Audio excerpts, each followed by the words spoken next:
By Vetericin, healthy animals, healthy humans. RFD TV, the Cowboy Channel, and Rural Radio Sirius XM Channel 147 presents the 90th National FFA Convention and Expo, live from Indianapolis. Now here's your host, Orion Samuelson. Well, after a frosty morning in Indianapolis, it's a beautiful night to celebrate FFA members at the 90th Annual National FFA Convention and Expo. Yes, I'm Orion, and I'm joined again once more by Andrew McRae, former national officer, former member of the National FFA Band. But I'm turning you to the numbers now, because what's the registration tonight? We keep growing, of course. 61,397 is what we have now, and looking to maybe break that record yet this week. Probably will. And tonight is a very special night. Share with me some of what we'll be seeing and who will we be meeting. Well, in my mind, there are three big things. You have the Stars of America pageant, so you'll have placement in Agriscience, farmer, and so you've got these Agriscience stars, or I should say the Stars of America pageant, but then the sponsors, and we're going to hear from some of them here, and even in this pre-session, and then a retiring address. Each one of the 6 national officers give a retiring address, and so we'll have the national secretary this evening with the retiring address. So it's really a full night, and so I hope all of you are preparing to spend a little time with us tonight, because to me, always the highlight is Stars Over America. It is. You know, you're talking about a program that dates to the 1930s, yes, when we first had the Star Farmer of America. Then we added Agriscience, or I'm sorry, Agribusiness, and then placement and Agriscience now. So continuing to show the expansion, if you will, of agriculture in America. And really, that's why we changed it from Future Farmers of America to National FFA. You know, certainly it's not abandoning what FFA was at all. The production agriculture is still very important, but it's recognizing what agriculture means, not only this country, but this world. It means science, it means business, it means all of these things. And so the Stars simply recognize that now today. And we don't know who they are yet. Well, a few people know who did. That's right, not us. Yeah, who did the judging, but we don't know. But we're going to share that with you a little bit later here in tonight's coverage of the National FFA Convention. What have you been doing when you've not been sitting here with me on the TV set? Well, I still work behind the scenes quite a bit. So some of these keynote speakers, Layla Ali, who folks may have seen last night, spent quite a bit of time with her. I'll continue to spend time with the keynote speakers, and also doing some other media work, interviewing some of these proficiency winners and so forth. So around some members throughout the day, and around keynote speakers too. Well, it's been a pleasure having you along. And the next 2 days I'll be joined by another national officer. Right. You'll have Lisa Peterson, who is national officer just a couple of years behind me, and certainly it's been very successful in what she has done later in life as well. So folks are going to enjoy hearing from her as well. And I will enjoy talking with her, because she was always fun to talk to. So certainly. But if I don't have the chance later, thank you for what you've contributed to our coverage. Well, thank you for all that you do here at the convention coverage too. Okay, there are several thousand students in the field house tonight. You can probably hear them in the background. And past National Officer Tiffany Rogers is in the lobby right now with some of those FFA members.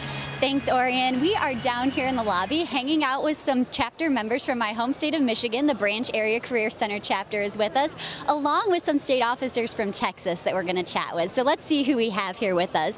If you wouldn't mind sharing your name and your office, along with your chapter that you're from. I'm Mallory Schilling from the Farwell FFA chapter, and I'm a Texas FFA State Vice President. Thanks, Mallory. I'm Evan Berger from the Taylor Katy FFA chapter, and I'm a Texas FFA State Vice President. I'm Taylor Nansnick from the Henderson FFA chapter, and I'm the Texas FFA First Vice President. Awesome. Taylor, we're going to be chatting with some sponsors during this session, and clearly they're super supportive of our organization. If you had the chance to sit down with one of them as a state officer, what would you share with them? You know, I think that the list could go on of things that I'd want to talk to sponsors about, but the first being is just the amount of gratitude that we have for them. You know, we talk about often that our mission statement, we prepare students for premier leadership, personal growth, and career success. But without the help of our sponsors, we wouldn't be able to do that. We're here today because our sponsors have been willing to be there for us when we need them. Our convention theme this year is I Can, We Will, and the fact is, without their help, we might be able to, but because of them, we will succeed as students like we want to. And so I would just want to wish my heartfelt gratitude toward them and let them know that their sponsorship dollars were going toward great causes with students all over the nation. Most definitely. Much of what happens here at convention alone would not be possible without our sponsors, let alone the events that happen the rest of the year. And so chatting with sponsors are one of the roles and responsibilities that you all have as state officers. What does the rest of being a state officer entail? Well, something that I know that we've talked about not only on our team but in other state officer teams as well is the reason a lot of times that we run for this office is because of an experience that we had with a different state officer. And we remember what they did for us and how they made us feel and how they encouraged us. And a lot of times state officers have a way of seeing things in other students that they might not see in themselves. And so that's a big reason why we do that. And luckily we have a year to do that and to just dedicate ourselves to that purpose of service and helping other people find their purpose on this earth and just helping them guide that way, and while learning about agriculture and learning leadership skills and developing as a person. And so that happens in a lot of different ways, whether it be at leadership conferences or conventions or visiting with chapters. It happens in a lot of different ways. Absolutely. One of my favorite things is hearing those stories from state officers about that one state officer that inspired them to run and then what they hope to see in members and help them achieve throughout the year, most definitely. So Evan, let's talk specific with Texas. What does the role of a state officer look like there? What are some of the things you all have been able to do or are looking forward to this year? So as Texas FFA state officers, we've gotten some really incredible and unique opportunities this year. So far this year, we've had the opportunity to visit 118 chapters, presenting leadership workshops at each of those chapters. As well, we've also had the opportunity to speak a little bit on ag policy at Farm Bill listening sessions and other events. We've gotten to pilot a training program for National FFA looking at state officer curriculum for years to come. As well, we've gotten to speak with a lot of state and national sponsors, and we've just had some really incredible opportunities that we are so thankful for, and it's just been so amazing to partake in this as Texas FFA state officers this year. Most definitely. 118 visits already. That's great, because you all got elected in July, correct? Yes. So you guys have been on the road, extremely busy, and have a lot more to come, I'm sure. What about this week? What all have you been up to so far? I know state officers play a special role here at convention. Mallory, would you mind shedding a little bit of light on that for us? Right, yeah. So when we first got here, we participated in the Day of Service, and we went to Gleaner's Food Bank, and we got to work with that, and that was a lot of fun, and we really enjoyed it. But since then, we've been doing a lot of delegate work. There have been different committees that we've been all on, and it's been a lot of fun. It's been a lot of work, but it's really exciting to see all that work come to fruition, and we know that we're definitely participating, and our choices are definitely being heard, and that's why we have this student-led organization. You know, that's our part that we play, and so it's really awesome, and we take it very seriously, and it's very exciting also. It's so neat to see those committed individuals that are attending those delegate sessions and those meetings to make the choices that will affect the organization in the future. And with that, Orion, we'll send it back to you. Well, thank you, Tiffany. And of course, we've said several times since starting our coverage, the coverage wouldn't be possible without our wonderful RFD TV sponsors. That's what makes this coverage possible into your homes instantly. And we're honored to have them be a part of all of this. So thanks again for your generous support of rural programming and, of course, the FFA. And thank you for tuning in. And if you have any questions or comments, our founder and president, Patrick Gotch, invites you to email him personally at patrick@rfdtv.com. And don't be surprised if you get a response at 2 o'clock in the morning. He'll be reading some of his emails. So, well, tonight we'll find out the Stars Over America winners. But first, we have some guests joining us on set, and we'll be right back.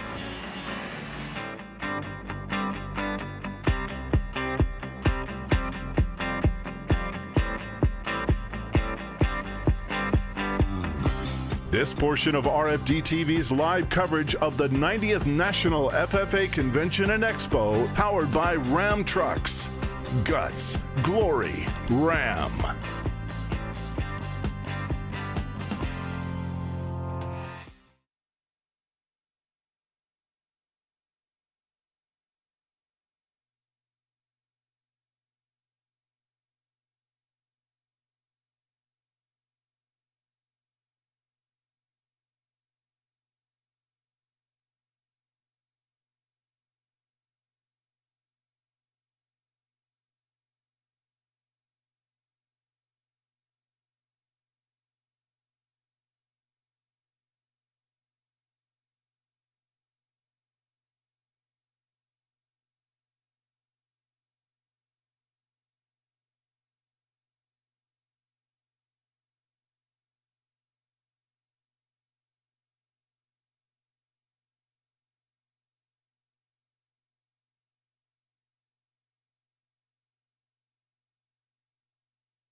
I joined FFA because I really felt like there's so much potential and opportunities that are involved in FFA. My mom did FFA, and I just was so excited to hopefully gain those leadership skills that are in agriculture. Welcome back to the 90th Annual FFA Convention and Expo. Since 1944, sponsors have contributed more than $200 million to support FFA and ag education. And joining me now, Mark Schweitzer, Vice President of Investor Relations for Archer Daniels Midland. Thank you for joining us. Thank you for ADM support over the years of the FFA.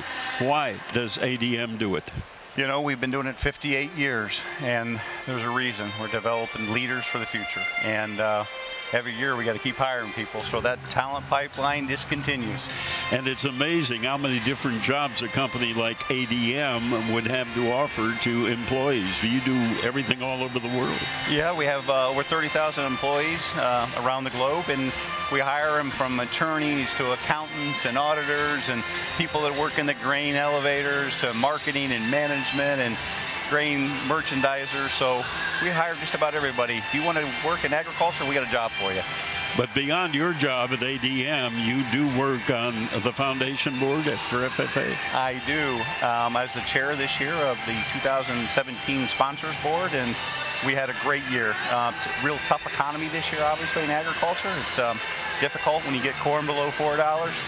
And but I'll tell you what, the team rallied and we did real well. And I'll tell you one thing we did was we actually stepped outside of the boundaries a little bit, and we extended the value chain and reached out to our friends in the right side of the value chain to go into the food and beverage sector. And we've got a lot of new sponsors this year, and we're really excited about having them on board.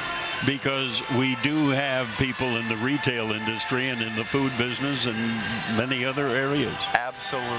And like I said, tonight we're going to announce the number here in a little bit. We're pretty excited about that, so stay tuned for that number. But they were, as we extended to the right side of the value chain, they definitely stepped right up and helped us for the cause of continuing that education pipeline. I was going to ask you for the amount, but I know better. I know that you'll do it a little bit later. Yeah. How many foundation board members are there that work on the program? We have in excess over 30 today, and they're from all different sectors of the value chain of ag, all the way from the left, the great companies like, John Deere, all the way over to the right, and we're getting people like Culver's and in the value-added food space. So think about that, how many hundreds of thousands of people we can connect with. It's been fun for me since I grew up in Wisconsin to watch Culver's involvement, because they started in Wisconsin and they have become major supporters. Absolutely they have, and they're wonderful. It's amazing. You'll drive down the side of a road in the country and you'll see a Culver sign and it'll be painted. It says, "Thank you, farmers." I love that. So are there other companies that go beyond what we normally think of in supporting FFA with campaigns like that? There are a lot of companies today that are getting involved in alumni organizations, so they're actually pushing into their employees, and the employees are giving back to the cause, and the FFA chapters or the FFA from the national level that they recall as being young persons. So it's interesting to see as you push back in your organizations. And I'll tell you, the thing on the sponsors board is somebody that knows somebody, and that's how it happens. That's how Culver's, that's how other organizations join our ranks, and we're real fortunate to have a lot of good people that think the same way we do about building a talent pipeline for the future. Well, I've watched the work of the foundation board over the years, and it's just amazing how you continually top the previous year. So you've got to know a lot of people. Yeah, you do. The dollars seem to get big, and it's amazing the amount of scholarships that they give out to the young folks. And again, I'm just so happy to be part of the organization, to be able to give back to what I took from, to be able to give back a little bit of a dividend, so to speak. Are you over at Expo talking to people at your booth? Yeah, I was. I walked on the floor today. Every time I walk on that floor, I get a little sidetracked, obviously. I got to go over and look at this or look at that and start talking to people. So I wander a little bit, but I was over there for sure. And it continues to impress me with the number of universities and colleges that are a part of Expo. Absolutely. I mean, think about it. You want kids that, if you're in a university, you want kids that are going to go in and they're going to be good stewards of their environment when they graduate. These kids are going to get good grades. These kids are going to be involved in not only their academics, but they're going to get involved in different activities in campus and off campus. So they're spreading the word about where they go to school. And then when they get out, they're going to be good stewards of the environment and obviously hopefully give back to the organization. I mean, they're getting it. They're figuring it out that we got great kids, over 650,000 of them. Well, and that's why they continue to support financially this program. Yeah. It's been a challenging crop year for people in different parts of the country. Absolutely, it has been. Yeah. It's been an interesting year. If you start in Ohio and talk about yields and go to Central Illinois, a little bit different story, on yields, but I would say the folks in Central Illinois are pretty happy right now. The thing that I'll never understand is how companies like yours manage to take a bushel of corn from an Illinois farm and land it in Tokyo or any other. It's just amazing. Yeah, it's amazing the number of products that we make from a bushel of corn or a bushel of beans. It truly is amazing, the diversification. Well, we thank you for your support. We thank you for being a part of the RFD TV family. Visit with Mark Schweitzer of the Archer Daniels Midland Company. Thank you very much for joining us. Thank you very much for your support.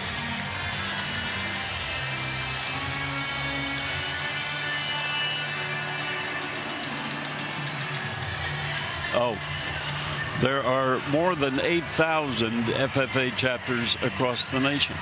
And this year, we're highlighting several of them here at convention.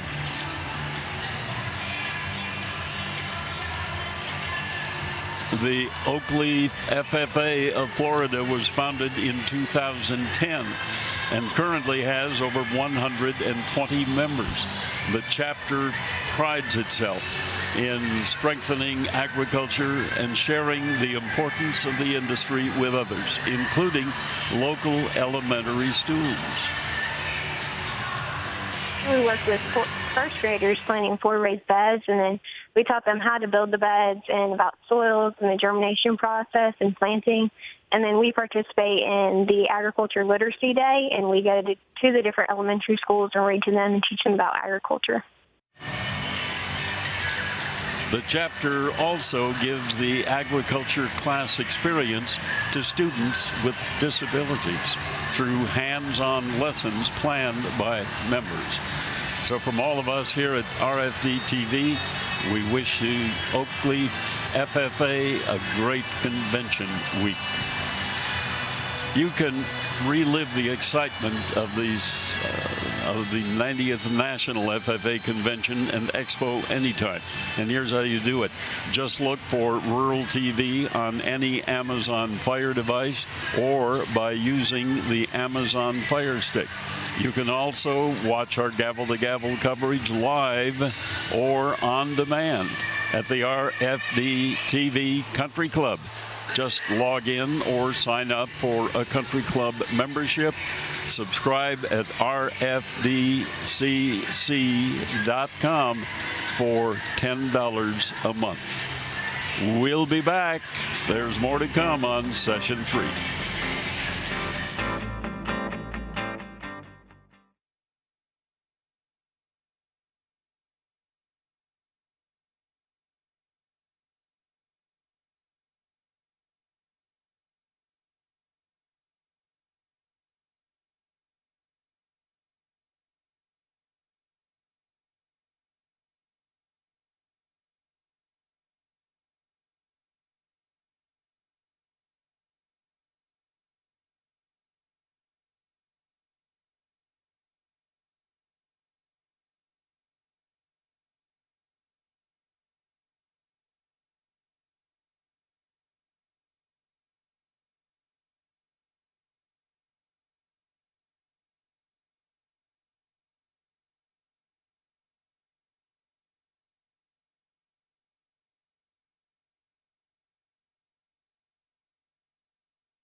When you make a gift to the National FFA Foundation, you're investing in the future of agriculture and the students of today. One of these supporters is Global Cold Chain Alliance. And joining me is President Corey Rosenbush. Corey, good to see you again, and thanks for joining us. Great, it's my pleasure. Great to be back. Well, let me begin with your work on the foundation board. What do you do? Yeah, so I chair the Individual Giving Council, and so as you stated, FFA has really made an effort to try to engage with all of those individuals that went through the FFA program, that are supporters of the FFA program, and want to give back to an organization that changed their lives. And you do it very well. I keep hearing from the FFA Foundation throughout the year. Good. Well, I'm glad to hear that. We're really excited about how sophisticated we've been able to grow our contact with alumni and former members and supporters like you. As you look at giving and the corporate that you heard from with Mark earlier, trying to diversify that to have more opportunities to engage with the individuals is really critical to our future. And the opportunities you provide me in the mailbox deals with estate giving and with planned giving and a lot of other programs where people can pay back. Absolutely. So, you know, you may not necessarily be cash rich, but you may have assets that you may want to, you know, include in your will. You can look at planned gifts, but you can also just make an annual gift of $25, whatever best suits you. There's a mechanism for you to be able to give back. And the really cool thing is that it doesn't just have to be national FFA. You can also use that same mechanism to support your state or even your local programs. And I would guess the alumni organization has been a pretty big help to you. So we have really had great collaboration from the alumni, and over 300,000 members now, recorded alumni members. We think there's probably 8 to 10 million out there, so we have a long way to go. But really engaging with the alumni and having them help reconnect the decades of FFA members that may have lost track or lost contact with the organization. 10 million if each one gave $1 a year. It would be huge, wouldn't it? It's so the math makes sense. We just we need those former alumni to go to FFA.org and reestablish contact with us. So let's talk about you and your company. Based where, doing what? So I'm in Washington, D.C. We're a trade association, and the Global Cold Chain Alliance represents companies that do temperature-controlled distribution of food. So the dinner that you'll have tonight was probably delivered there through one of our facilities. We have members all over the world. The food system is global, so 75 different countries that you know, we export our good U.S. ag products to, but you know, we also benefit from import of food as well. So what would you tell corporate executives who may be looking at the foundation board as a place to serve? What benefits will a board member get? Well, I think the real value of engaging either with the individual giving council that I chair or the sponsors corporate board allows you to have some amazing one-on-one connections with the FFA members. Whether it's judging, whether it's hosting chapters or engaging with those local chapters. It's an amazing networking opportunity as well. So seeing your peers once a year, FFA is so uniquely positioned that it's the one place where you can bring together the food and ag industry all together in a non-competitive environment, all around a mission of training our next generation of leaders. And we certainly see that at the convention, which I've been going to since 1958. The corporate executives that take time and travel money to come and spend 3 or 4 days at this convention. There's got to be a reason why they do that. Well, they make the investment because it is the investment in the future. Tonight on the stage, we're going to have the opportunity to recognize many of those corporate sponsors, many of the individual giving individuals that have given back. We had a CEO roundtable today of some of the top executives that really came and helped envision what the future of ag education is going to look like in 10 years. And it was an exciting opportunity, and to have CEOs from, you know, large corporations come and not only give their time, but their vision and leadership is really important. Did anything you heard today scare you? Well, you know, I don't know that it scared me. It excited me. It's exciting to know that there was some common themes that came out. And we are only as good as our ag teachers to fill the positions in the chapters out there. And that was a key theme, was how do we recruit more young people to go into the ag teaching field? I grew up in a family of ag teachers. My cousin's an ag teacher, my uncle's an ag teacher, my dad's an ag teacher. I'm the one that didn't go on to be an ag teacher. And so we do need to recruit more young people to go into the field, because that's really what's critical to ensuring the future of FFA. Well, my FFA advisor changed my life, my career, but the thing I keep saying to people is, without the FFA advisor, the program isn't going to make it. And part of the reason is a lot of commercial companies know if you're a good FFA advisor, you're going to be a good employee. Well, that's exactly right. They're here recruiting from the cream of the crop. So yes. The grass is always greener, I guess sometimes people think. But you're exactly right. And as we go out and talk to individuals and we ask them why they would be willing to give back to FFA, the number one thing they talk about is, just like you, Orion, their advisor. Change their life. Oh, absolutely. That's why when I encourage young people to go into ag education, they do have the power to change careers and to change lives. They really do. It's a special career choice. It's a special job. And we just hope a lot more people pursue that. I live in a city, Washington, D.C. Yep. They say 24 of the 25 metropolitan areas have FFA programs, Ag Ed programs. Technically, I don't think D.C. is in the 25. We must be 26 or something, right? And sadly, my children will not have the opportunity, maybe, to have that same experience of being touched by an ag teacher or an ag ed program. So, you know, it's a special place, and hopefully one day maybe we can work hard and get the nation's capital first ag ed program. So. And you're not going to tell me the number you're going to announce a little bit later. Maybe if you slip me a little something underneath. But we're gonna reveal what the fundraising has looked like this year, and it's going to be a really exciting and impressive number. Corey, thank you for your work. Corey, my pleasure. Thanks for what you do for the foundation and the FFA. Thank you. Corey Rosenbush with us here in Indianapolis, talking about the work of the foundation board. We'll learn a lot more about that a little bit later. It's almost time to begin, and if you can hear it in the background, this place is packed with students.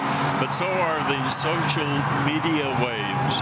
Past National Officer Levy Randolph gives us the update.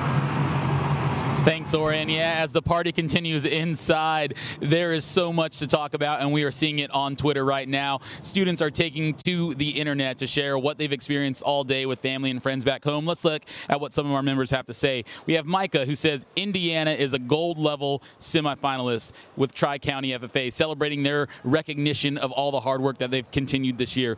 Bailey McPhee says, finding my future in ag, and that's what we always like to see. She was at the Ag Explorer booth, learning about all the careers that the industry has to offer. West Virginia University Davis College says day number 2 of the National FFA Convention is electric, and so is the STEM activity. They're having a great time over there connecting with members in the convention hall. They say West Virginia U is sharing a lot.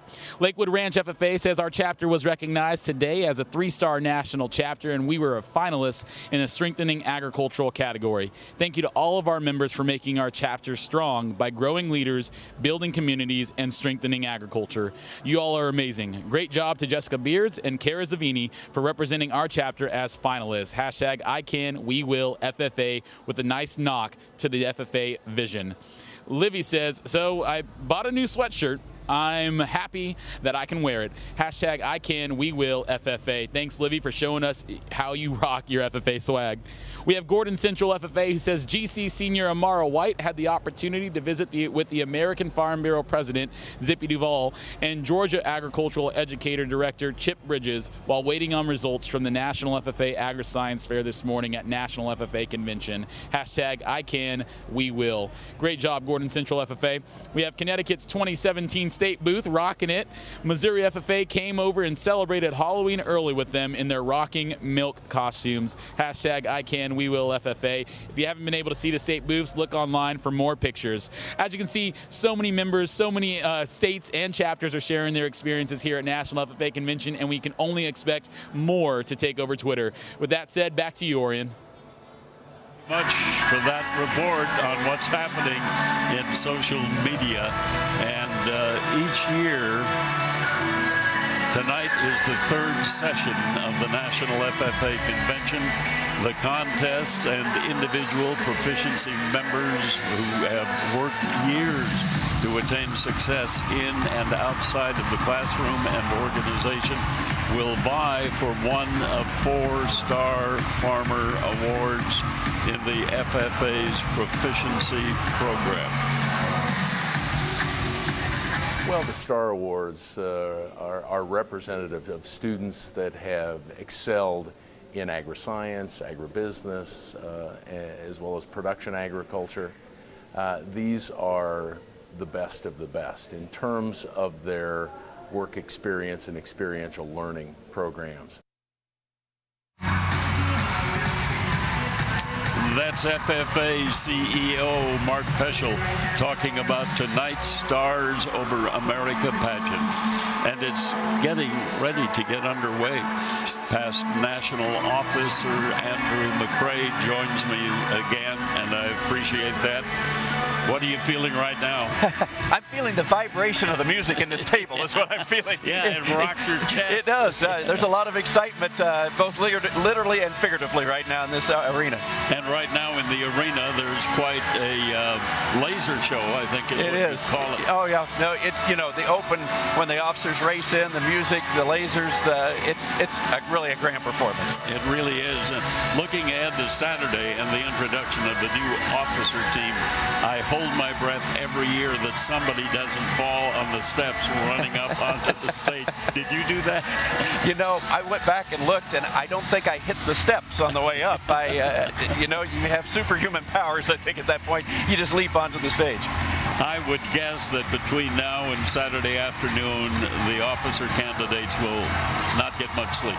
No, you won't. And, it's a feeling of anticipation, but it's also a feeling that I have spent perhaps 5-6 years of my life in FFA. This is something that I hold dear, and yet on Saturday I don't know, in a sense, what's going to happen with my next year of life. Yeah, that's true, because you instantly leave whatever you're doing college-wise to go with the officer team.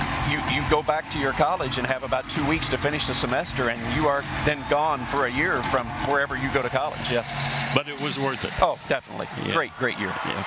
Well, I think they're getting ready to go. I think the laser show is just about over, and we're about ready to go with session 3. And as we said, we're getting another retiring officer's address. We're getting Stars Over America. We're getting Foundation Board recognition. All of that coming up. And Expo session 3 begins now.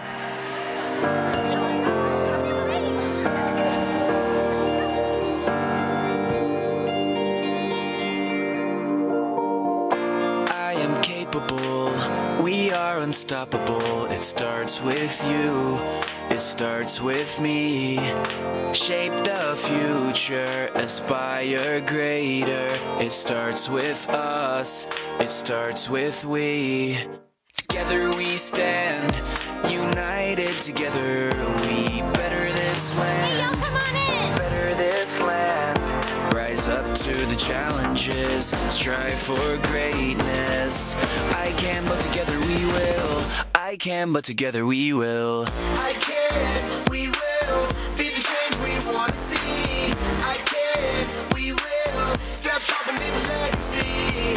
I can, we will. Be the change we want to see. Be the change we want to see. Step up and leave a legacy. Embrace our difference, unite in similarities. See your potential, discover your ability. Where we live and where we lead, where we serve every single day. Our jackets, our standards, our talents lead the way. I can, we will make the promise of better days. Make the promise of better days. I can, we will. Be the change we want to see. I can, we will. Step up and leave a legacy. I can, we will. Be the change we want to see. Be the change we want to see. Step up and leave a legacy. We're all different, we're all unique. But when we come together, we can't be beat. Create a bigger impact. In fact, if I believe we can, we will be the change we want to see. I am powerful, you are powerful. Add it up and we're unstoppable. Together we're stronger than as individuals. Achieve a common goal. Unbelievable.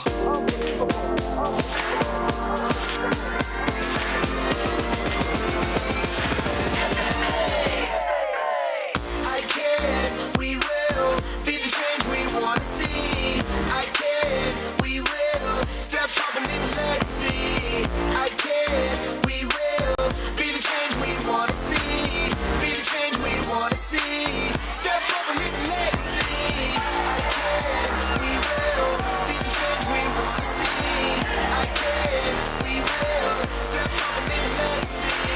I can, we will. Be the change we want to see. Be the change we want to see. Step up and leave a legacy.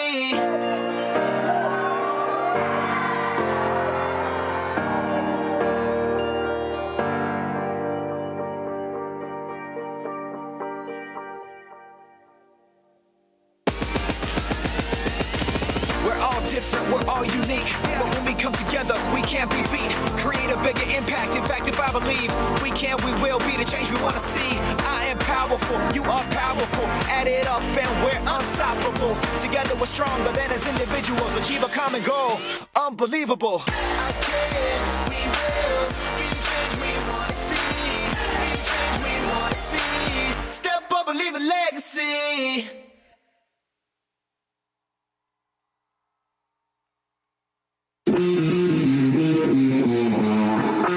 Ladies and gentlemen, you don't need the seat.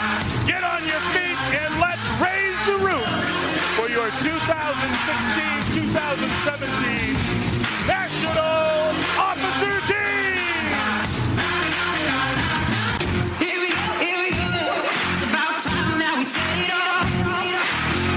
Here we go. Red lights, I could never stop. A dreamer with the fever to be great was all I ever wanted. A fighter with the fever for the fame was all I ever wanted. Got me singing like bang, bang, bang, bang, bang, bang. It's fire's a weapon. Bang, bang, bang, bang, bang, bang. Won't stop till we're legend.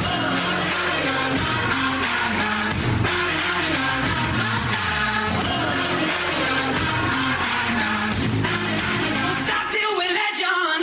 Here we go. It's my turn to make history.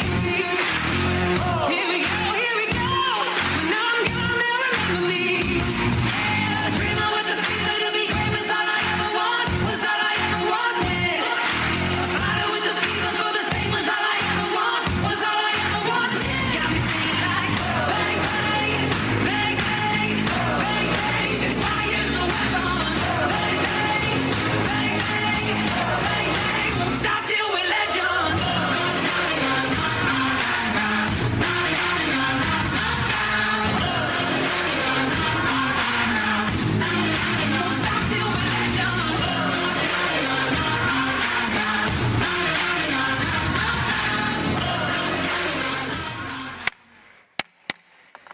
The convention hall will come to order.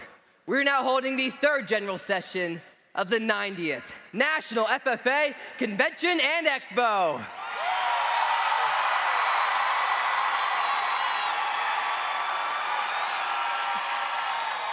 Madam Vice President, are all officers at their stations? I shall call the roll of officers, determine if they are at their stations, and report back to you, Mr. President.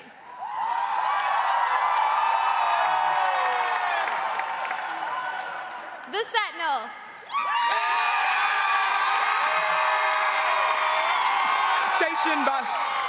Stationed by the door. Your duty is there.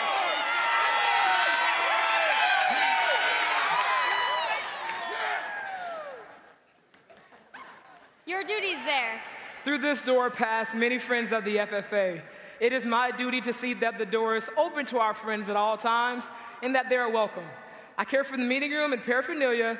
I strive to keep the room comfortable and assist the president in maintaining order.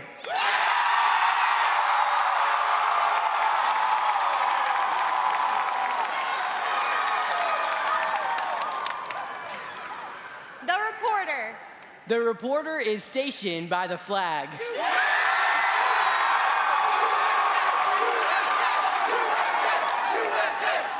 Why by the flag?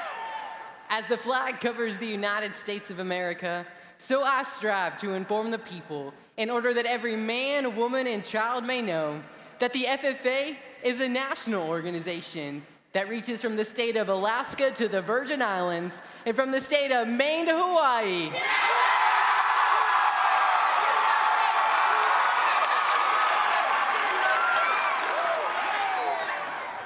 The treasurer. Stationed at the emblem of Washington.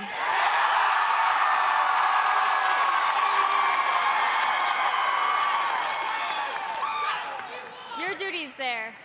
I keep a record of receipts and disbursements, just as Washington kept his farm accounts, carefully and accurately.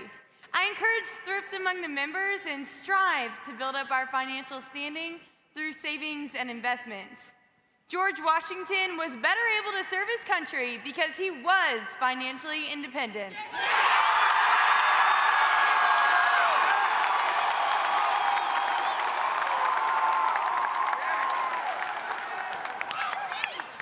secretary. Stationed by the ear of corn.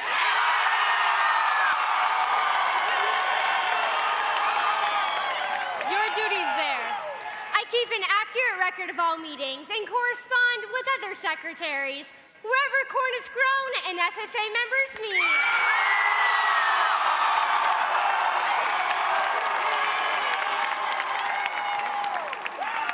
The advisor. Here by the owl.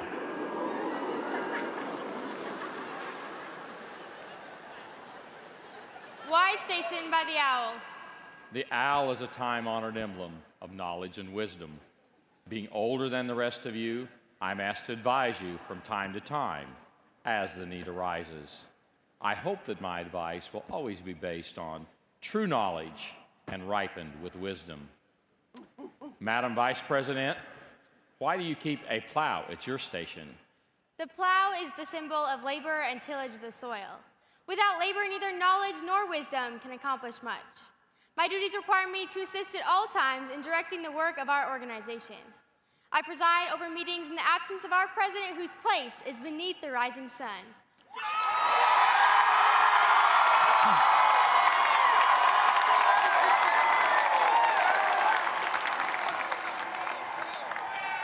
Why is the president so stationed? The rising sun is the token of a new era in agriculture. If we will follow the leadership of our president, we shall be led out of the darkness of selfishness and into the glorious sunlight of brotherhood and cooperation.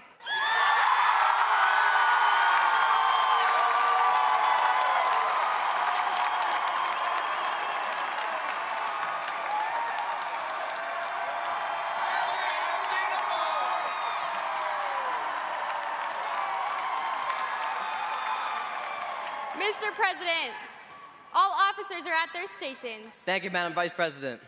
The Secretary will call the roll of members. I am pleased to announce that at this, the third general session of the 90th National FFA Convention and Expo, there are 61,397 members and guests registered, Mr. President.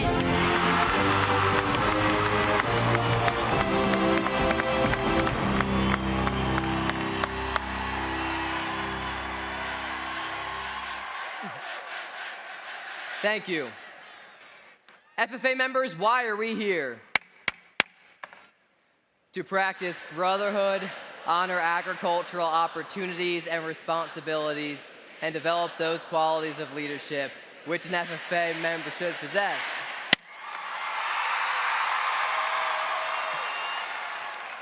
May we accomplish our purposes. I now declare this third general session of the 90th National FFA Convention and Expo duly open for the transaction of business or attention to any matters which may properly be presented. For this next session's chair, awkward moments and random statements are just a fact of life. When talking about cows grazing on pasture, for example, because he forgot the word grass, he instead referred to it as, quote, cow plants. Or how about the time when I mentioned that my ukulele wouldn't fit in my suitcase to travel around with, and a lengthy discussion ensued because he was dumbfounded as to why it wouldn't fit. As it turns out, he thought a ukulele was actually a harmonica. These awkward moments are what we as a team affectionately refer to as, quote, tray things, and this year the list has grown to be just about the same size as his heart. You know, the size of Texas and all that.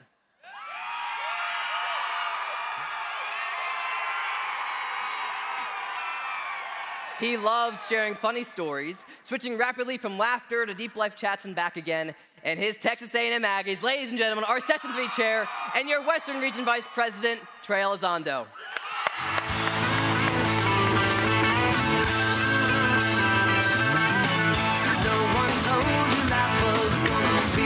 Way. Your job's a joke, you broke, your love life's the away. It's like you're always stuck in second gear. Just about a year ago, my teammates and I ran up on this stage, and our dream of serving all of you came true. However, whenever I ran up on this stage, I remember thinking, whoa, I just accomplished 2 dreams today. First, I'm a national officer. Second, I have finally accomplished my lifelong dream of having a friend group of 3 boys and 3 girls, just like my favorite TV sitcom of all time, Friends. Now, do we have any Friends enthusiasts out in the crowd today?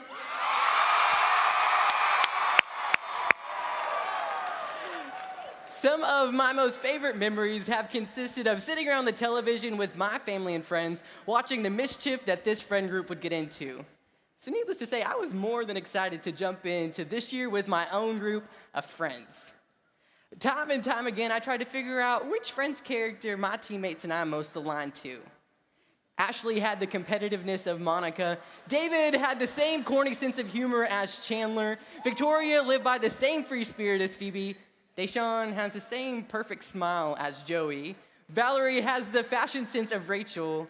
And I possess the sometimes spastic, overdramatic personality of Ross.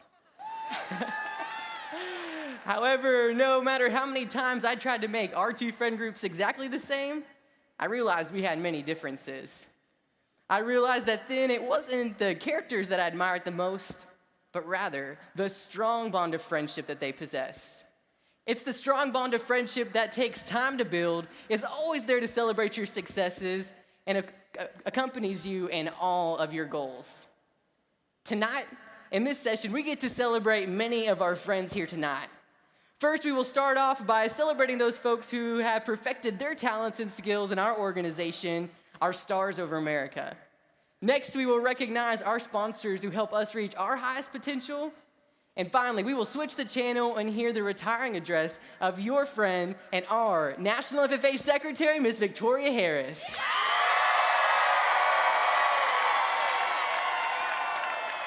We'd also like to extend a welcome to all of those tuning in on TV or online and say a special thank you to our friends at RFD TV for their continued commitment to broadcasting the National FFA Convention and Expo.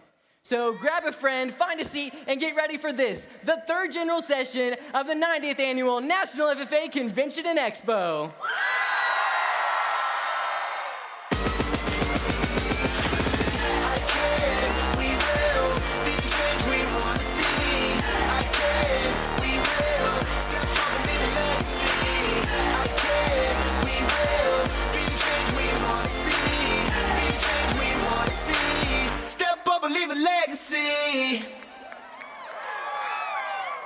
Over the 10 seasons of Friends, they had many guest stars join the cast for a few episodes. Stars like Reese Witherspoon, Robin Williams, and Brad Pitt helped to bring their comedic skills to bring some more lighthearted fun to the cast. Tonight, we have some guest stars of our own joining the cast for a bit to be recognized for the hard work they put in to help make them stars. Our Stars Over America are members who are committed to premier leadership, personal growth, and career success. They are the best of the best among thousands of FFA members because of their investment in their supervised agriculture experience. They will be awarded in areas of production, finance, management, and research, and we will award them each tonight. The awards for each of these categories are made possible because of the generous sponsors who believe in young leaders and see how we are already making a difference in the future of agriculture. So first, let's get started with our star in agribusiness. These students are truly the future entrepreneurs of the agriculture industry. They have excelled in skills of agriculture sales, services, and other endeavors. So help me in welcoming to the stage our friends and our Star Over Agribusiness finalists.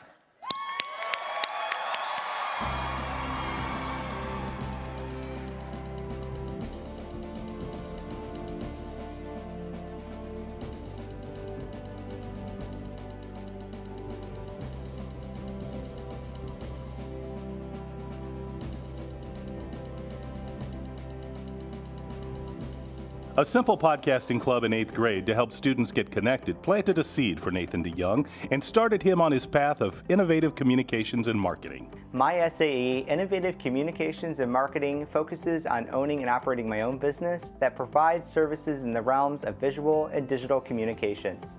Whether it's a simple news article, a press release, or graphic design work, my company works to provide those services to the community, but also agriculture.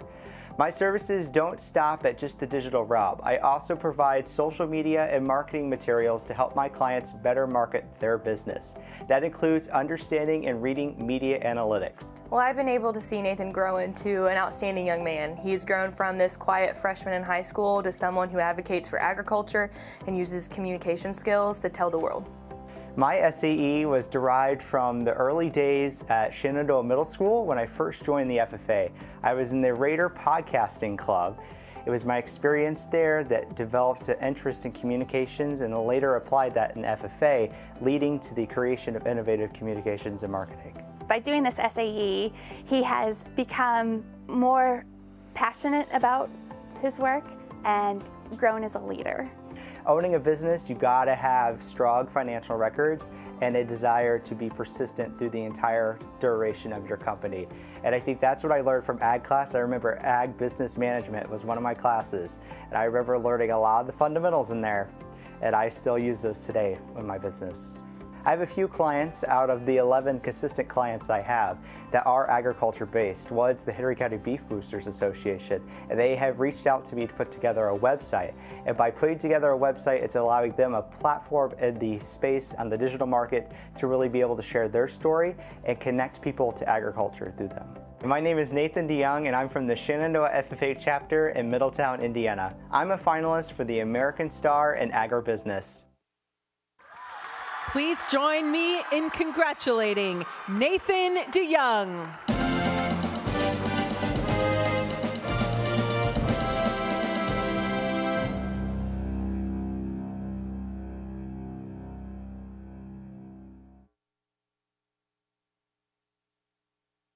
Audra Montgomery's agribusiness SAE stemmed from her own experience showing animals.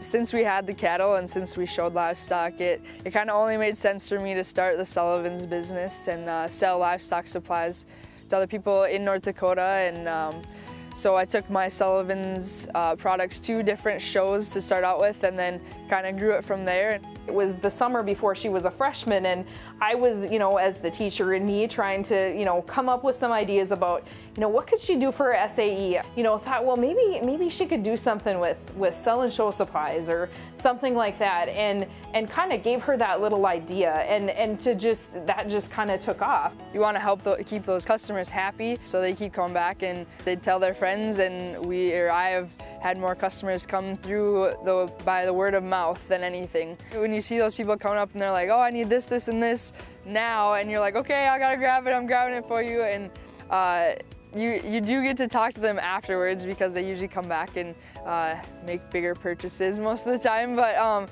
it's pretty cool to see those people like, I really am in demand, and this is something that had a purpose and it needed to be here before my business even started. Customer service should always be number one. FFA and an SAE can have a huge impact on a member's future. I think that probably one of the most obvious changes that I've seen in Audra when she started that SAE, and she got started right as a freshman, is to just see her communication skills, her ability to socialize and be outgoing with people, as well as to interact with a wide variety of individuals. I think no matter what we're going to end up doing in life, communication and working well with people of all ages is very important, and she's had to work with young kids as she's tried to help them learn about the showing industry and the livestock industry as a whole, and then she's all the way up to adults. And I think that she's prepared herself very well for a career. Team, I'm Audra Montgomery from the Carrington FFA chapter in Carrington, North Dakota, and I'm nominated for the National Star in Agribusiness. Please join me in congratulating Audra Montgomery.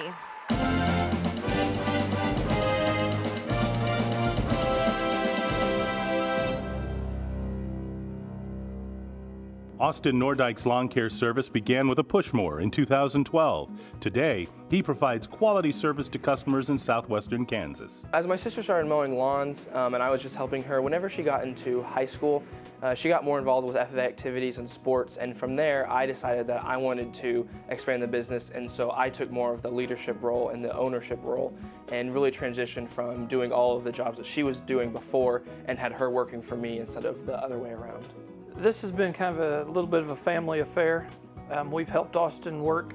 Mom kind of encouraged him, helped him with his bills. I helped him with his equipment out in the shop, things like that. The thing that makes me the most proud of Austin is whenever I go out in the community, people tell me that he's doing such a good job, he's a hard worker, and they're really impressed with what he can do as a teenager.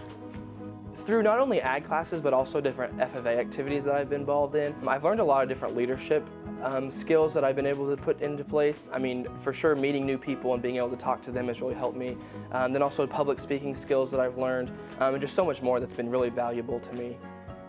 Austin was prepared for life after high school when he left here. Between the FFA program and his SAEs and parental help and guidance, and he's just one in a million students that come along through an ag program.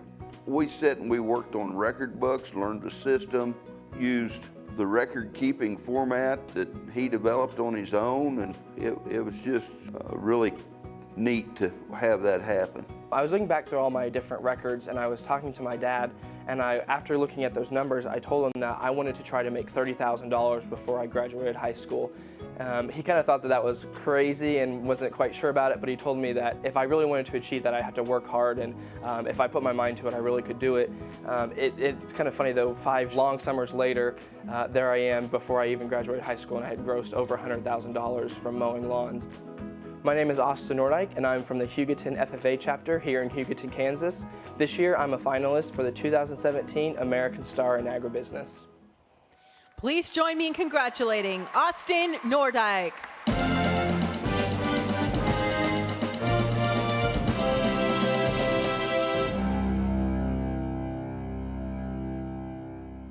For Sean Wenrick, his foray into business began with a passion for landscaping and a desire to earn money. My SAE is a mowing and landscaping operation, where I specialize in residential and commercial mowing, as well as landscape design and installation, and hardscape design and installation.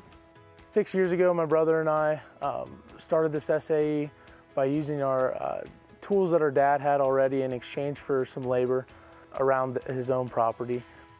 On a normal landscape job, we will talk with the customer and see what they want done, and we'll come back to our shop, load up with mulch, go to the job site, prepare the job site.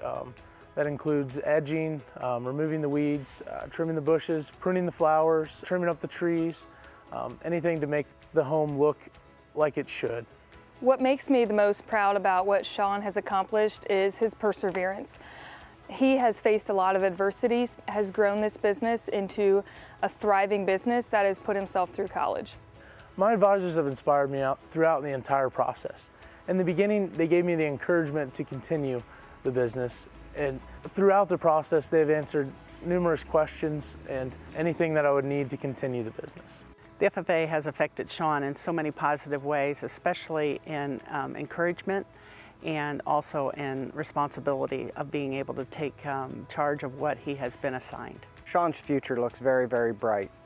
He's excited to be an educator, and with being an educator, he's going to have some time off in the summer, and this allows him to make sure his business is thriving at all times, and it just sets up very, very well for him. My name is Sean Wenrick. I'm a member of the Anna FFA chapter located in Anna, Ohio. I'm your 2017 Star in Agribusiness finalist. Please join me in congratulating Sean Wenrick.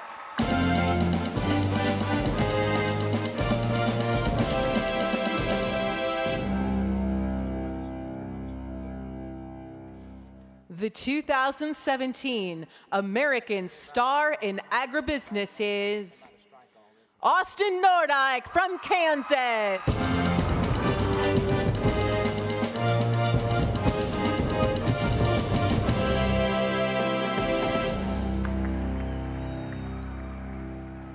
His SAE all began with a push mower in 2012.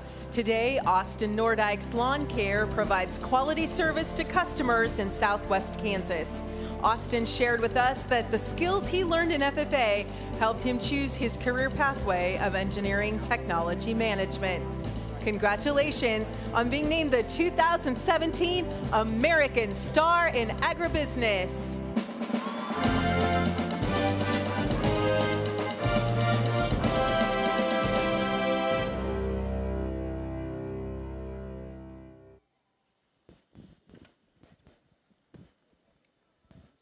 Joey has one of the most memorable lines of the Friends TV series. He uses this line anytime he wants to land the girl or win someone over. Over the years, I've tried to perfect this line for myself, and it goes a little like this. How you doing? As you can see, mine is a lot more awkward, and I can promise you does not work near as well. However, these people that we are about to bring out make sure that every time FFA is asked how we're doing, we can say that we are doing great. Our sponsors and donors are friends of the FFA who have been impacted or see the possibility for impact for students around our nation. They are business leaders, educators that come together from different parts of agriculture to ensure that we have the success that we do in this organization. So let's tune in and see what our sponsors are doing to make sure that we have the opportunities we do in these Blue Jackets.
Friends is known for their most iconic theme song, I'll Be There For You. This song totally embodies what the cast does as they support each other through the different phases of their life. Just like these friends support each other in everything that we do, today we have some people here that support us in all that we do. Our sponsors board and individual giving council is made up of educators, business leaders, and FFA alumni who come together to make sure that we can make an impact in this organization.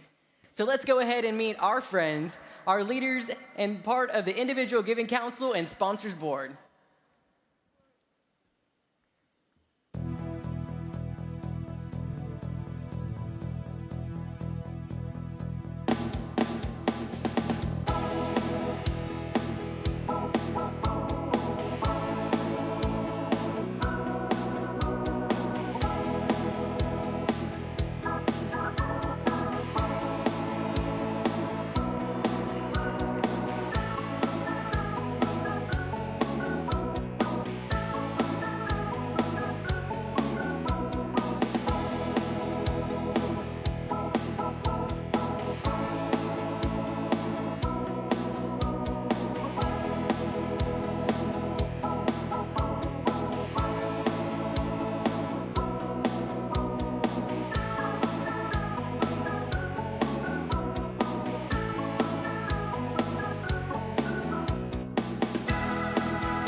One of the best things about the Friends TV series is that the cast actually helped write some of the lines that made this show so successful.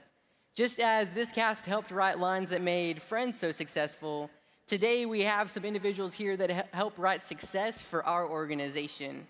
These two individuals work tirelessly to make sure that our students are truly growing leaders, building communities, and strengthening agriculture.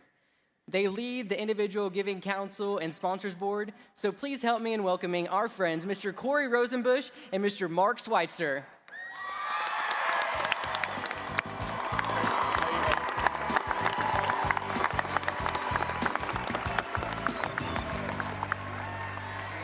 Good evening. It's been my honor to serve this year as the chair of the Individual Giving Council for the National FFA, but my day job is president and CEO of the Global Cold Chain Alliance.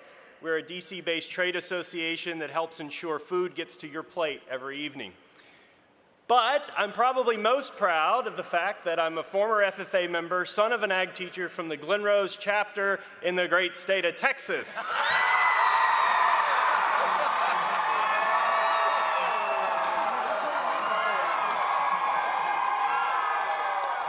We'll see how you do with that one, Mark.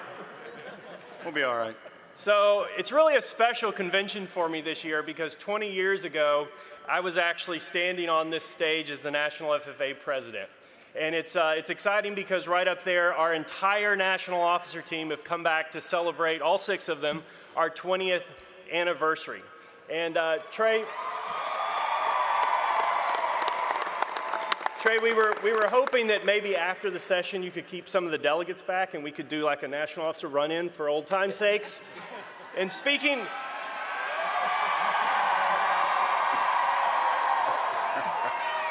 Don't wait, we'll be asleep by then. And speaking of old, we were also reminiscing that the team that will be elected on Saturday were not born when we were officers. Trey, I'm glad you had better training than them. Good evening. I'm Mark Schweitzer. But Texas just got that.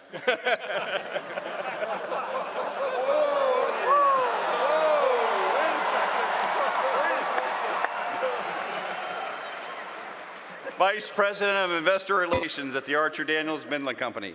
Some years ago, not as many as my friend Corey, I too was your age, was a member of the Liberty Benton FFA chapter, and growing up on a farm in the great state of Ohio.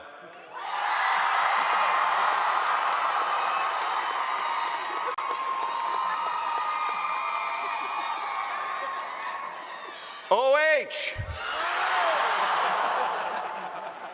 Thank you, Corey. You can dream to be like Texas, too.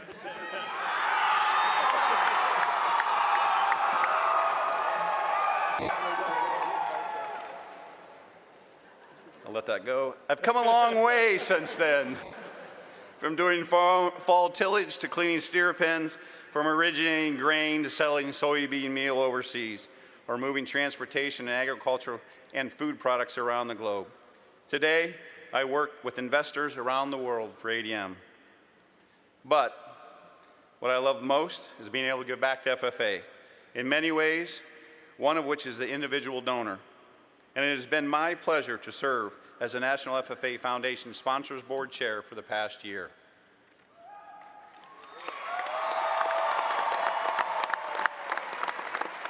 Mark, it has been an amazing year. We set a record with 653,359 student members.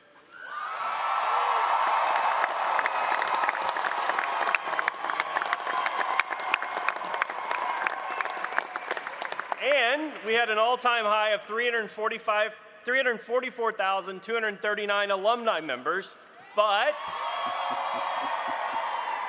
we know there are millions of you out there that we don't have, and I'd encourage you all to go to FFA.org and reconnect with an organization that meant so much to you.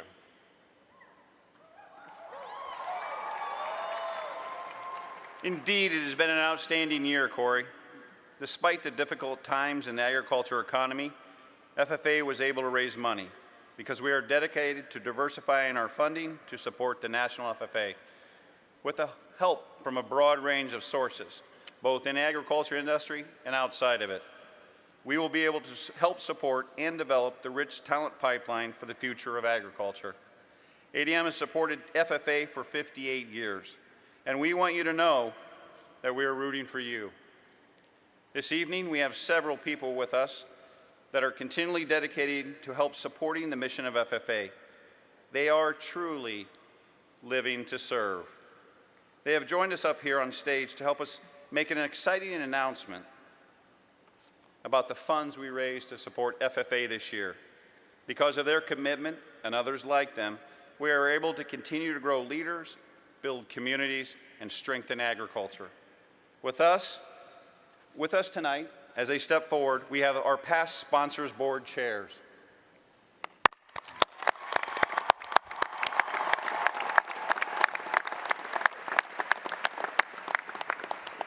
And we'd also like to give recognition to our past individual giving chair.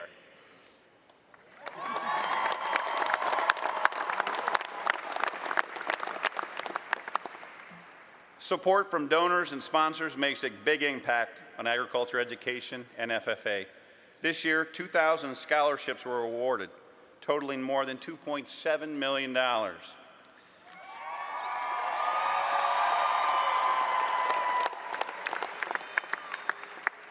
From National FFA, nearly $5 million was granted to individuals, local FFA chapters, and state FFA associations.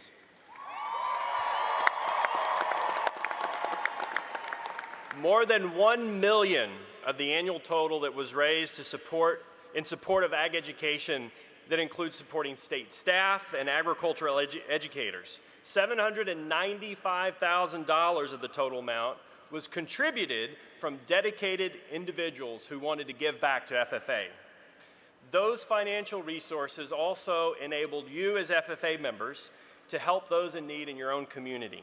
More than 90,000 people donated 478,000 hours of service in FFA Living to Serve projects, which provided an economic impact of nearly $11.3 million.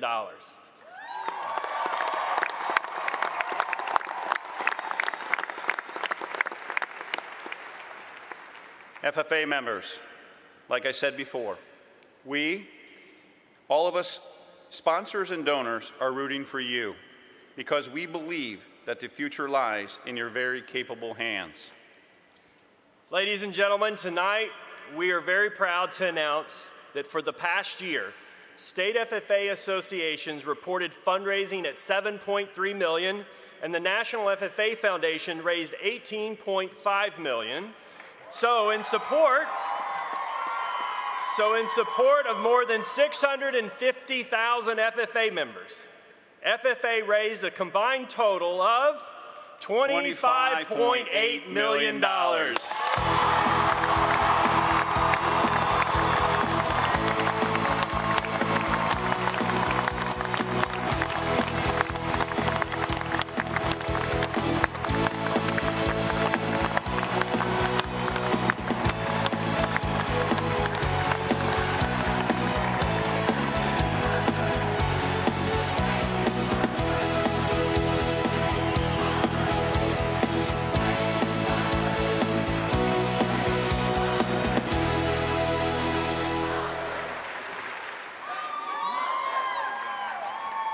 Corey, that's amazing. It really is. Team, well done. It is wonderful knowing that those dollars will reach more FFA members than ever. Trey, on behalf of all of us, it has been our pleasure to work with you and your fellow team this year. And finally, it has been our honor to serve you in FFA. Best of luck in the future as you unlock your potential and serve agriculture and your communities. Thank you.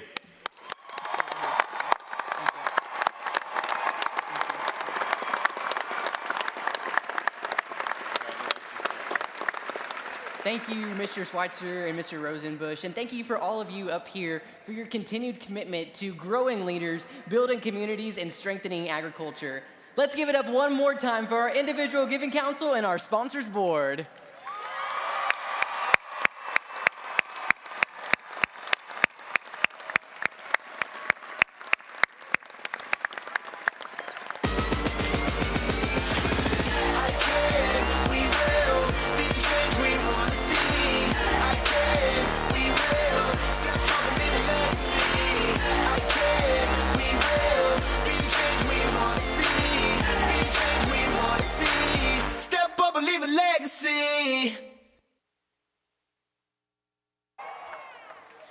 please welcome back to our stage, sponsored by Mahindra USA, Tractor Supply Company, and Wrangler, and under the direction of Dan Tidor, our national FFA talent.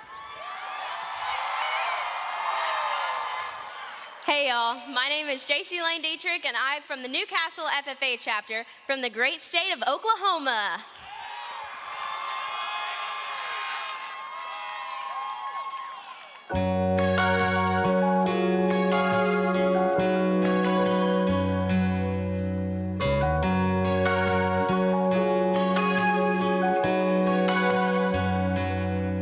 If tomorrow all the things were gone, I'd worked for all my life, and I had to start again with just my family by my side. I thank my God above to be living here today, 'cause the flag still stands for freedom, and they can't take that away. And I'm proud to be an American, where at least I know I'm free.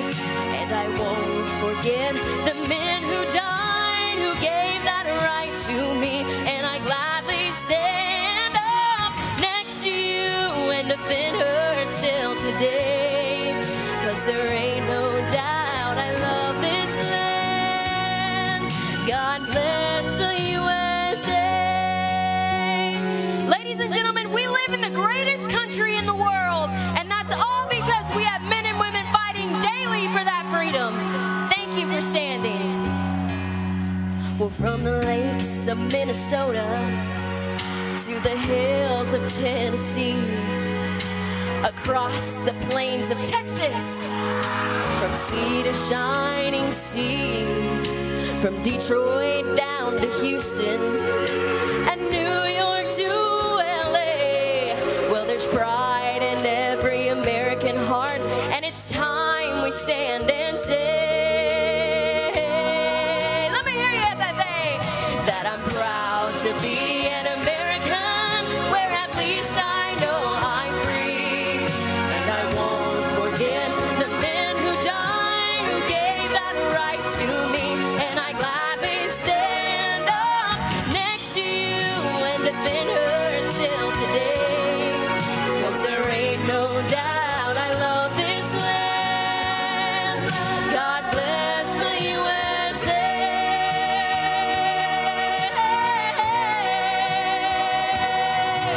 And I'm proud to be an American, where at least I know I'm free. And I won't forget the men who died, who gave that right to me. And I gladly stand up next to you and defend her still today. 'Cause there ain't no doubt I love this land. God bless the USA.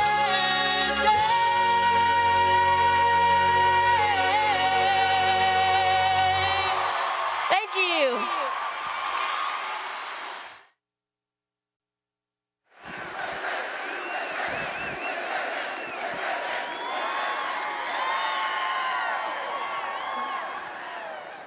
Each of the Friends characters were unique in their own way, but especially in their career choices. From paleontology to fashion to the food industry to massage therapy to, well, no one really knows what Chandler did. Something with numbers, I think. This Friends group had a wide variety of career interests, just like our friends that are joining us here on stage today. Our stars in agriculture placement have taken their skills that they've learned in the classroom and put them to work in an agriculture-related job.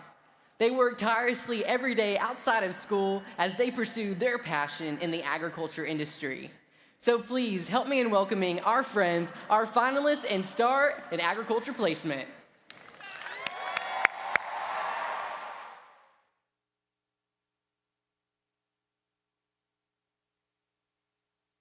The The family business has always been part of Devin DeBrule's life. At age 10, he started helping around his dad's shop and gradually picked up more responsibilities. Ultimately, that led to a project with multiple activities. My SAE is made up of 3 different jobs that I have been working through my entire life. My first job was manufacturing wooden trusses at my uncle and father's company. My second job was manufacturing pole barns with my brother and my father. The third job is we started stamping steel truss plates a year and a half ago.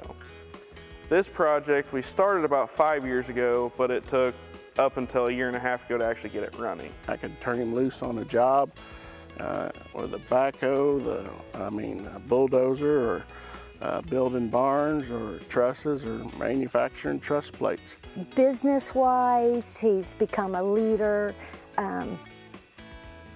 more mature. He's growing up.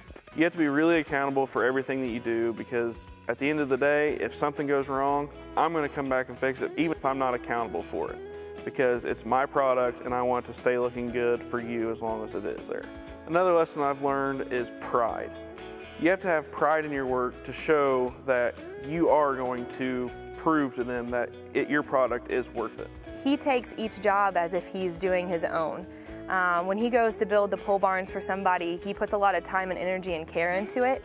He visits with the customers and he keeps that one-on-one personal hometown feel to it. And I can tell he's very proud of his work, which makes me proud of him for keeping true to his ways. My name is Devin DeBrule and I'm with the Shenandoah FFA chapter, and I am a star finalist in agricultural placement. Please join me in congratulating Devin DeBrule.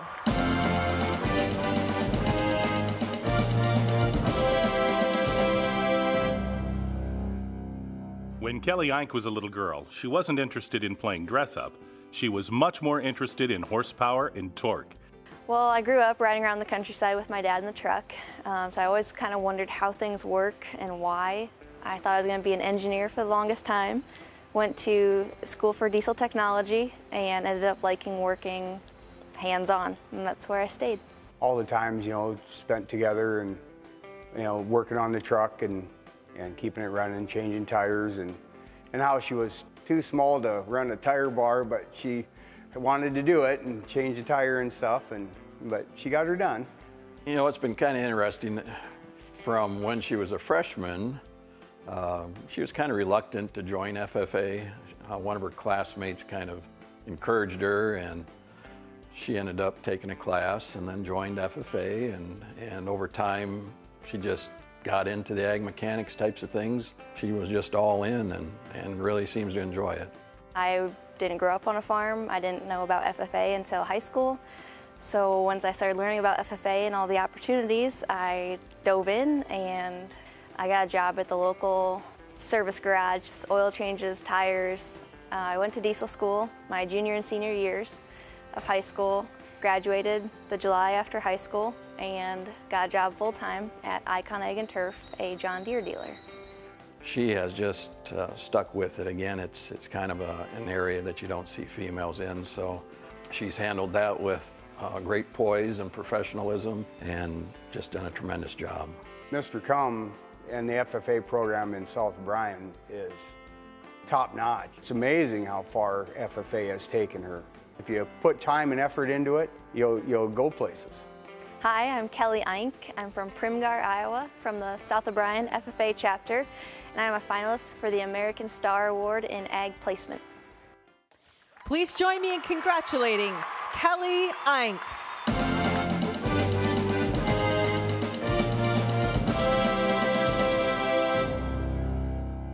Matt Rice has always had a passion for raising and showing quality hogs. Today, he sees his family's Farrow to Finish hog farm as more than just agriculture at work.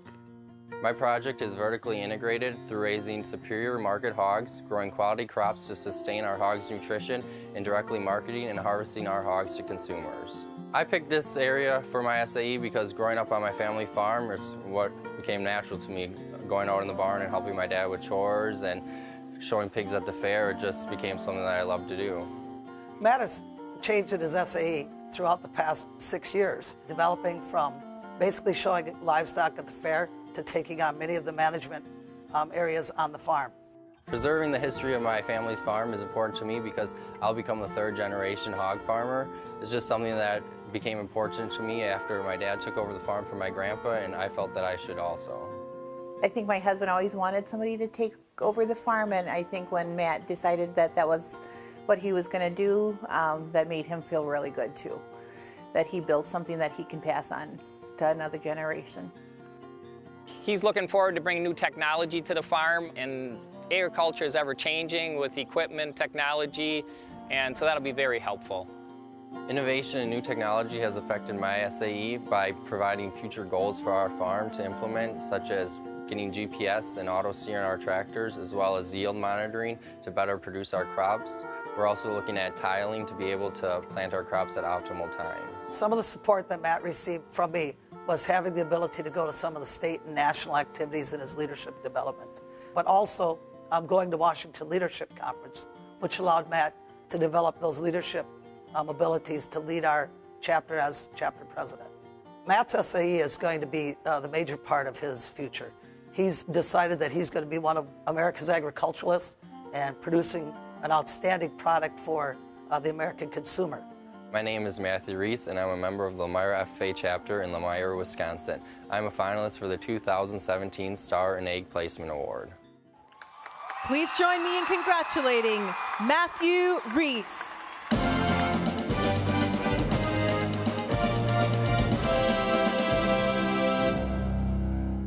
For Bailey Wilson, agriculture is not only in his roots, it's in his soul.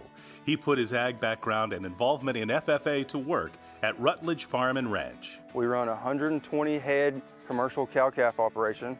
We bale around 1,000 acres of coastal Bermuda hay, and I work with horses, training and doing general upkeep of the ranch and arena. And then also, I work for the Tarleton State Meat Lab, where I assist with the harvest and fabrication of beef, pork, and lamb products. Turned into one of those kids that if you needed something done, Bailey was your go-to guy. With this project, really didn't have to give Bailey a lot of support. He's a pretty self-sufficient young man.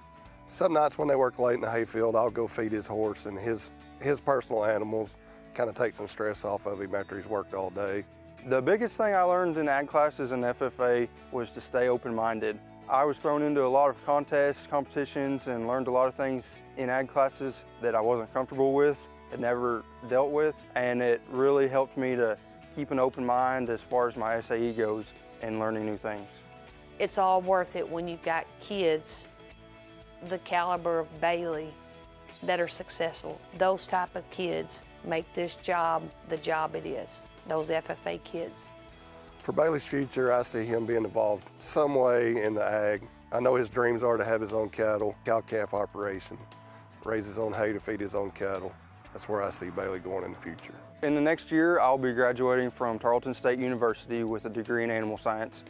And I plan to go on and get my master's degree in animal science and then obtain a career in the beef cattle industry and hopefully start up my own operation producing hay and raising cattle.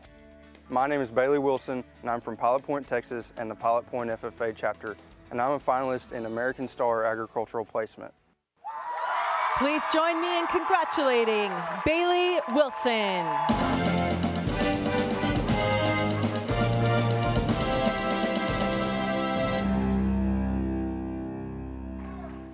The 2017 American Star in Agricultural Placement is Kelly Eink from Iowa.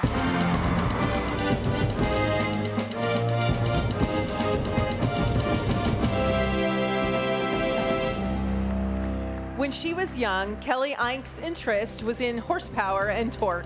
Once an FFA, engineering captured her attention, which helped her decide to work as a general mechanic and service technician. Congratulations, Kelly, on being named the 2017 American Star in Agricultural Placement.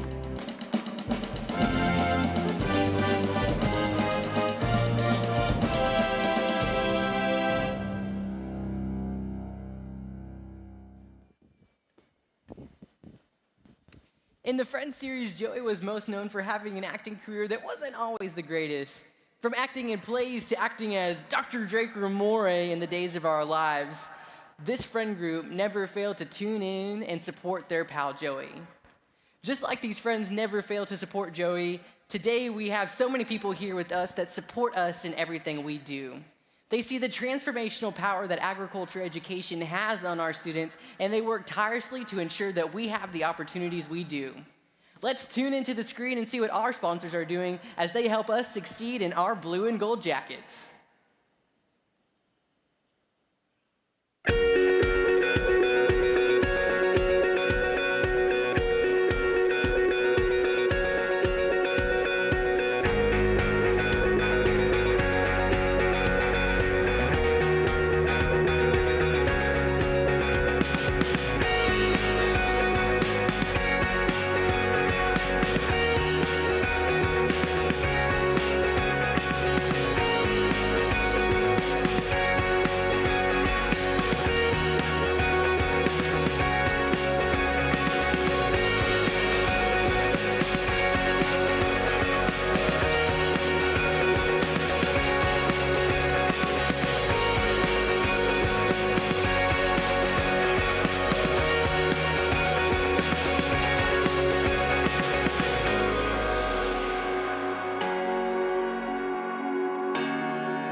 Let's give one more big blue and gold thank you to our sponsors for all that they do for our organization.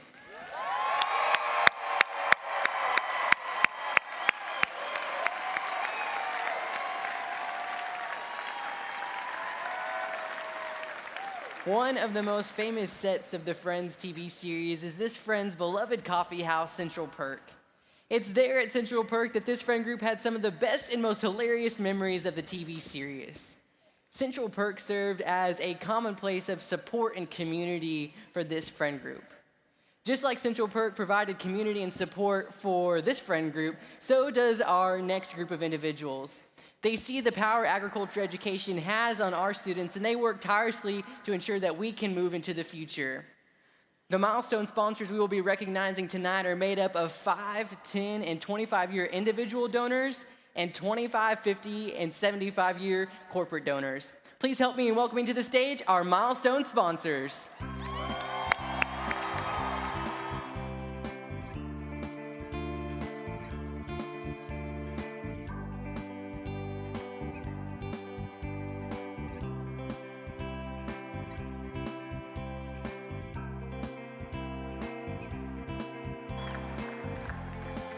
Our 5-year Rising Sun donors present this evening are Molly and Kevin Ball, Marilyn and John Bussell, Brianne and Ryan Harms, and Nilda and Jerry Stuff. Our 10-year supporters here this evening are Shane Jakes, Denise and Ryan Mills, Catherine and Corey Rosenbush, and Colleen and Gregory Webb. Our 25-year supporters present this evening are representatives from Ball Horticultural Company. And our 50-year supporters present this evening are representatives from Briggs and Stratton.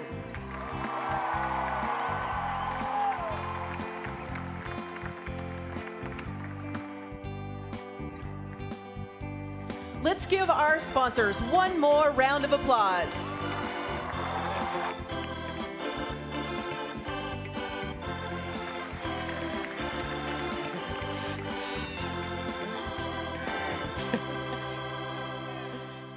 September 23rd marked the 23rd anniversary since Friends was first aired on TV.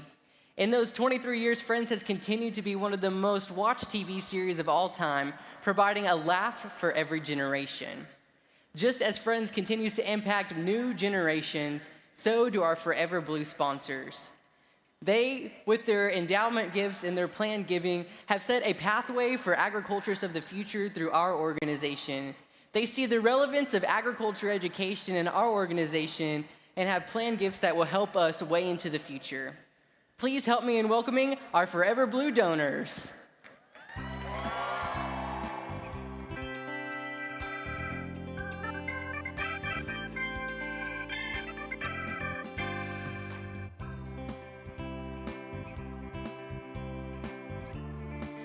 Donors committed to a planned gift are Bruce Reeder,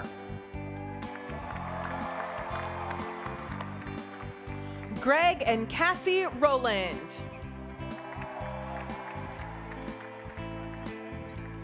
and endowments that were created this year are the Phil Kaiser Endowment. Accepting on behalf is Betsy, Nate, Nick, and Kelsey Kaiser. Please give our Forever Blue donors another round of applause.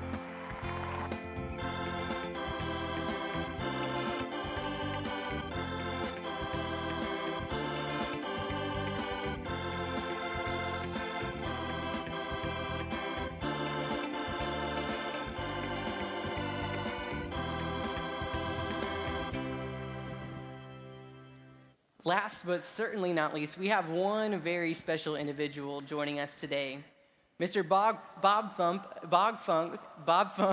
of Express Ranch and Express Business Professionals has committed to giving to national officers as they continue their education after serving as student leaders in this organization by funding the National Officer Educational Development Fund.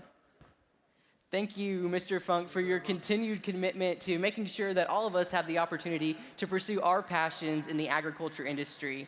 Let's give it up one more time for Mr. Bob Funk. Thank you, sir.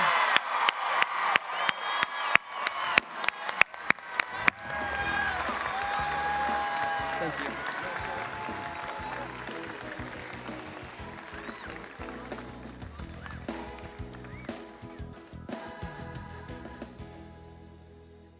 The dictionary defines the word friend as someone that you have a close bond with. In the show Friends, we get to see this play out through the cast. But together in this session, we've gotten the opportunity to see our strong friendships that we have with our sponsors and donors. It's because of our sponsors and donors that FFA members from across the nation can say, I can do anything I set my mind to. And together, we will be the future agriculturists and leaders of our nation. So let's tune in one last time to see how our sponsors are making sure that we can do what we do in our organization.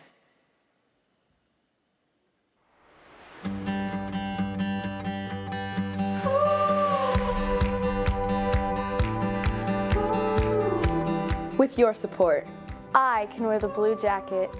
We will be the gold standard of leadership for the future. I can focus on agronomy and learn new innovative ways to grow crops. We will feed the world. I can be a part of something bigger than me. We will provide a place where everyone belongs. I can study animal science and learn by doing my supervised agricultural experience. We will be prepared for career opportunities. I can encourage my students to find their passions. We will find technologies to feed the world. With your support, I can. I can. I can. We will. We will.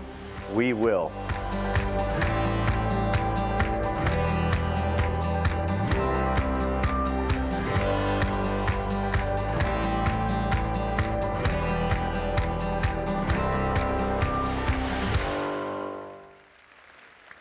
Tonight, we have seen how our sponsors have truly made a huge impact on our organization. So let's give them the biggest blue and gold welcome we can give them for their continued support of our organization.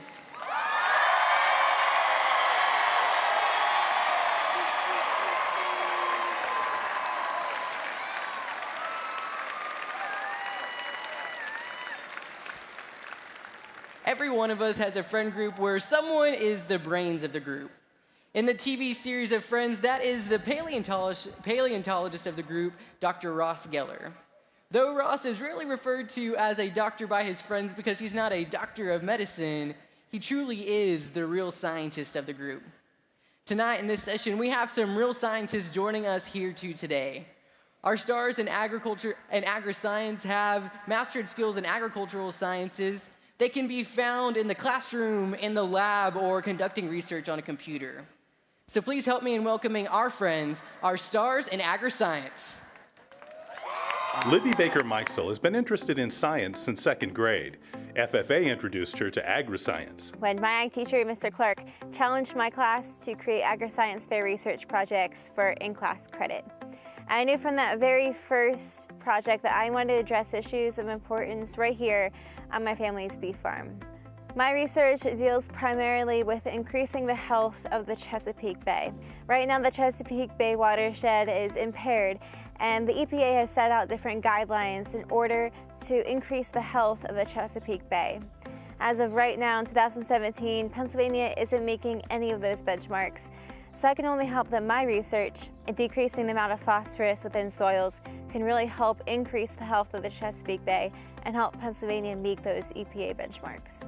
My advisors were the people that really jump-started my agriscience research. I was a freshman looking for a way to supplement my pre-existing SAE of beef production when my ag teacher challenged me to create an agriscience fair research project. Since then, they have been the glue that held my research together. They have been incredibly supportive, giving me new data to support my research, and always being willing to run through a quick interview before a competition. I'm so grateful for all the help that they have given me throughout my Agriscience fair journey.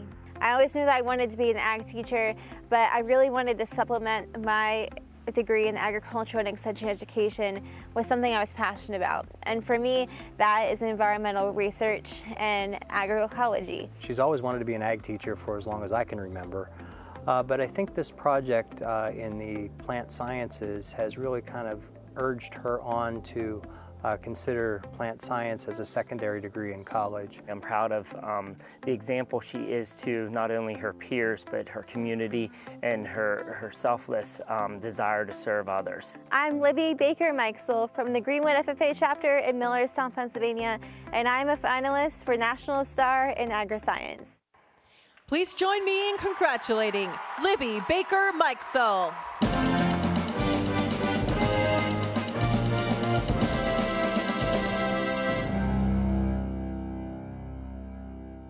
Since third grade, Krista Beck has raised broilers and layers to sell meat and egg products to local customers.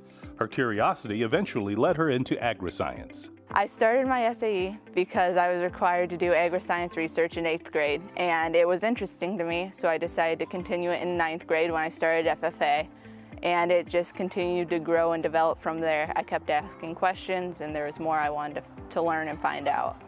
My SAE began with me raising broilers and laying hens to sell meat and eggs to local consumers. And then I began becoming interested in what may help improve my production. So my SAE grew into Agriscience research, and I started looking at general production factors such as light color, temperature, broiler strains, and then it became more complex when I started looking into feed supplementation, embryo development, and embryo feeding while they're still in incubation. Recently, I'm looking at antibiotic alternatives, which we're studying probiotics. This will have a global impact just because the industry is moving towards antibiotic-free production. And so with antibiotic-free production, there's a concern with animal welfare as well as animal performance. And hopefully probiotics can fulfill both of those concerns. My advisors had major impacts on my inspiration to pursue research. They were always supportive in what I was doing. They encouraged me to keep asking questions and keep growing in what I was looking at and not to be afraid of failing in my research, that even a wrong answer is a path towards a right answer. Well, if she gets to do what she's planning right now, she'll end up in being a research veterinarian someplace for the poultry industry. I plan to attend veterinary school and work in the poultry industry as a research veterinarian. My name is Krista Beck. I am from the Pezville FFA chapter in Pezville, Ohio, and I'm a finalist for the Star in Agriscience research. Please join me in congratulating Krista Beck.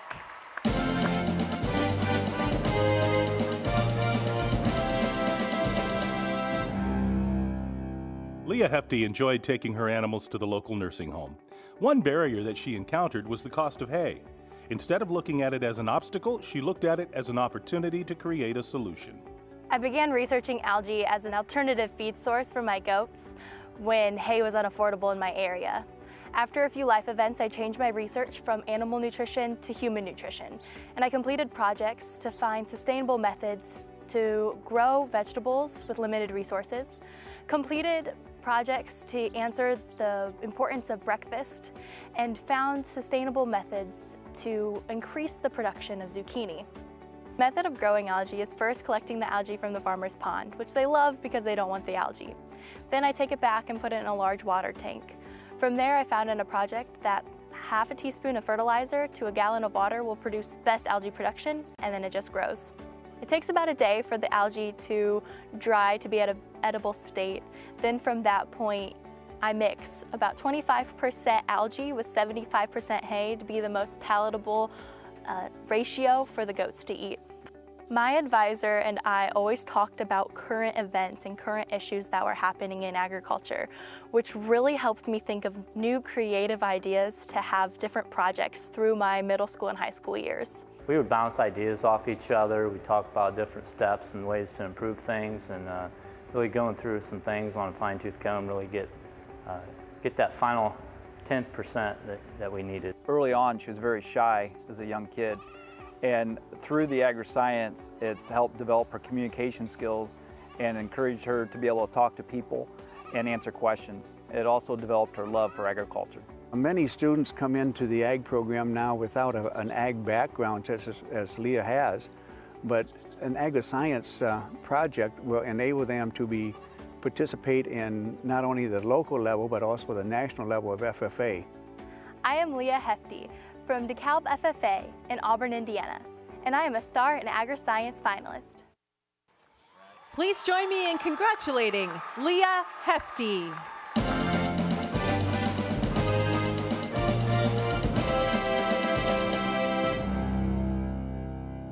Raised on a farm where the technology of GPS-guided tractors and satellite maps was embraced, Lauren King developed a love of using technology to solve farming problems.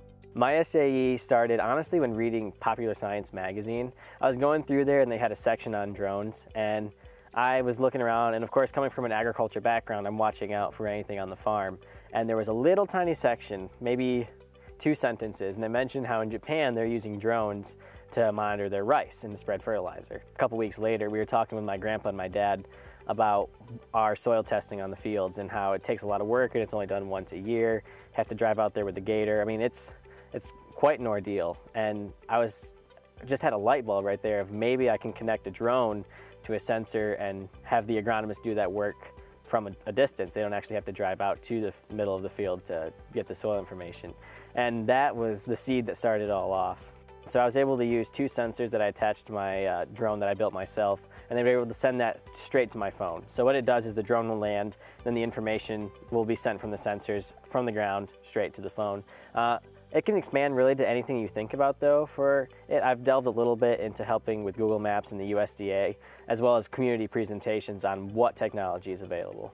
My advisors actually really helped in giving me opportunity to speak at different events, but also putting me in contact with experts who had used drone technology before. He really took the initiative on his own to come up with projects that I could never have dreamed of coming up with. He took what he's learned and he's educated farmers of all ages and then gone into schools, but he also has invested in younger FFA members, his sister, encouraging her to do Agriscience, encouraging her to be an FFA member and to push herself in the ways that can develop her. And so I think the legacy he's leaving is what I'm most proud of. I'm Lauren King of the Branch Area Career Center FFA chapter. My hometown is Burr Oak, Michigan. I'm a finalist for the Star in Agriscience. Please join me in congratulating Lauren King.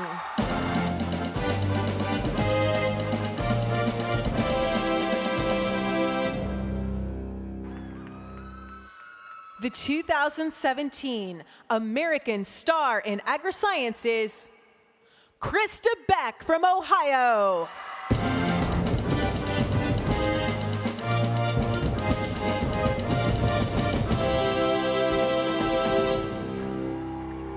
Since 3rd grade, Krista Beck has raised broilers and layers to sell meat and eggs to local customers. When she joined FFA, she developed her SAE on the health of poultry, which eventually led her to focus on U.S. and global poultry production and welfare.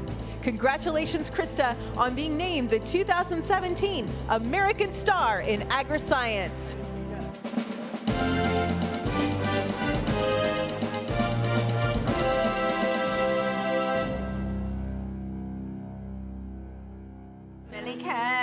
Smelly cat, what are they feeding you? Smelly cat, it's not your fault.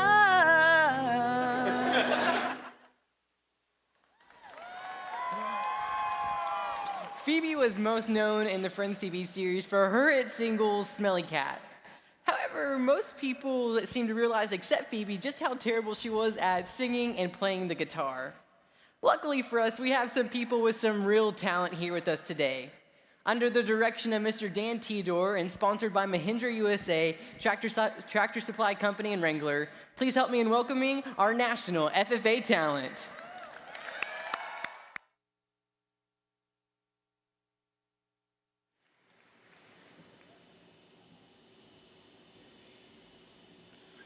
Hi, we're across the river from the Killingly FFA chapter in Connecticut, and there you go.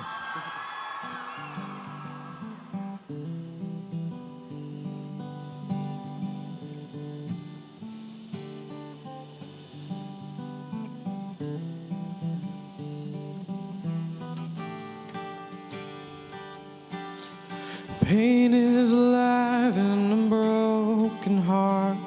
The past never does go away. We were born to love and we're born to pay the price for our mistakes. Grace, she comes with a heavy load. The memories, they can't be erased. Like a pill I swallow, he makes me well. Leaves an awful taste. Oh, I know this song won't do enough to prove my love to you. In my heart you'll always know there is a place only love can go.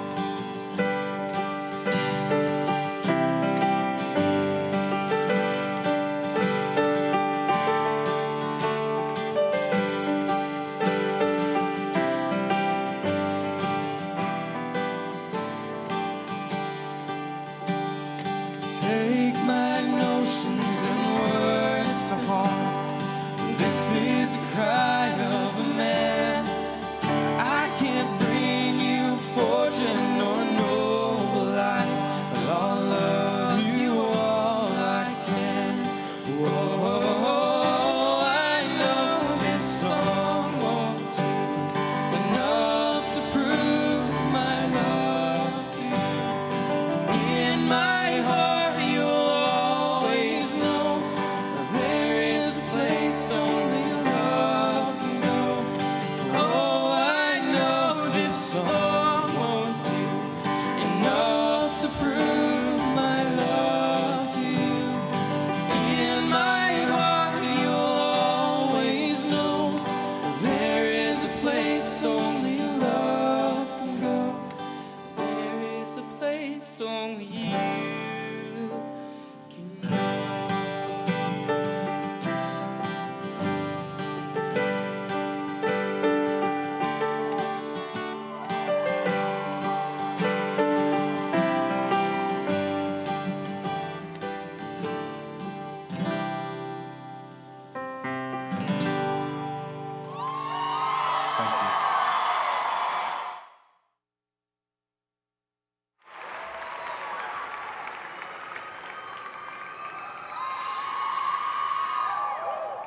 My sister's always been a fighter. Whenever she was passionate for something, she'd always strive to be number one.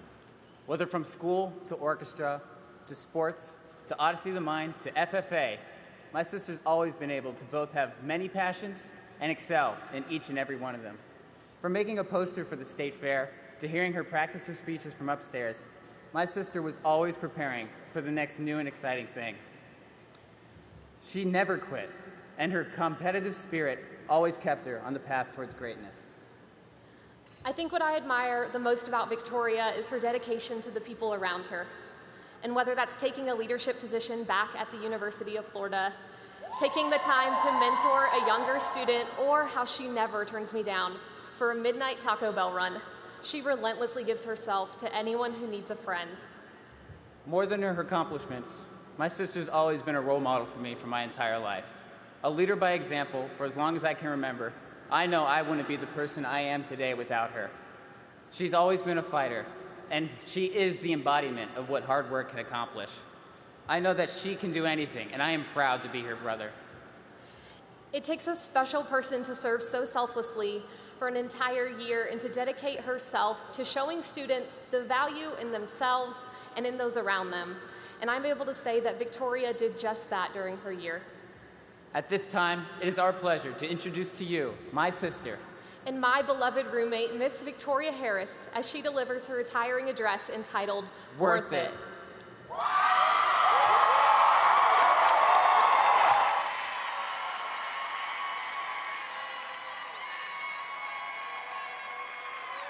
This is my moment. I'm standing at the edge of the stage, ready to deliver the biggest speech of my entire life. This is the epitome of my public speaking career. Months of preparation lead to this moment. Okay, Vic, you got this. You can do this. Let me look at my note cards one more time. Okay, here it goes. What it would be like to be a true friend. I'm Victoria, and I'm going to give you the steps it takes to be one. True friends are companions who show loyalty to others. Most everyone has friends, but sadly, maybe not true friends. True friends are there for you whenever you need them. If you're weeping with tears, true friends feel your sorrow deep in their heart.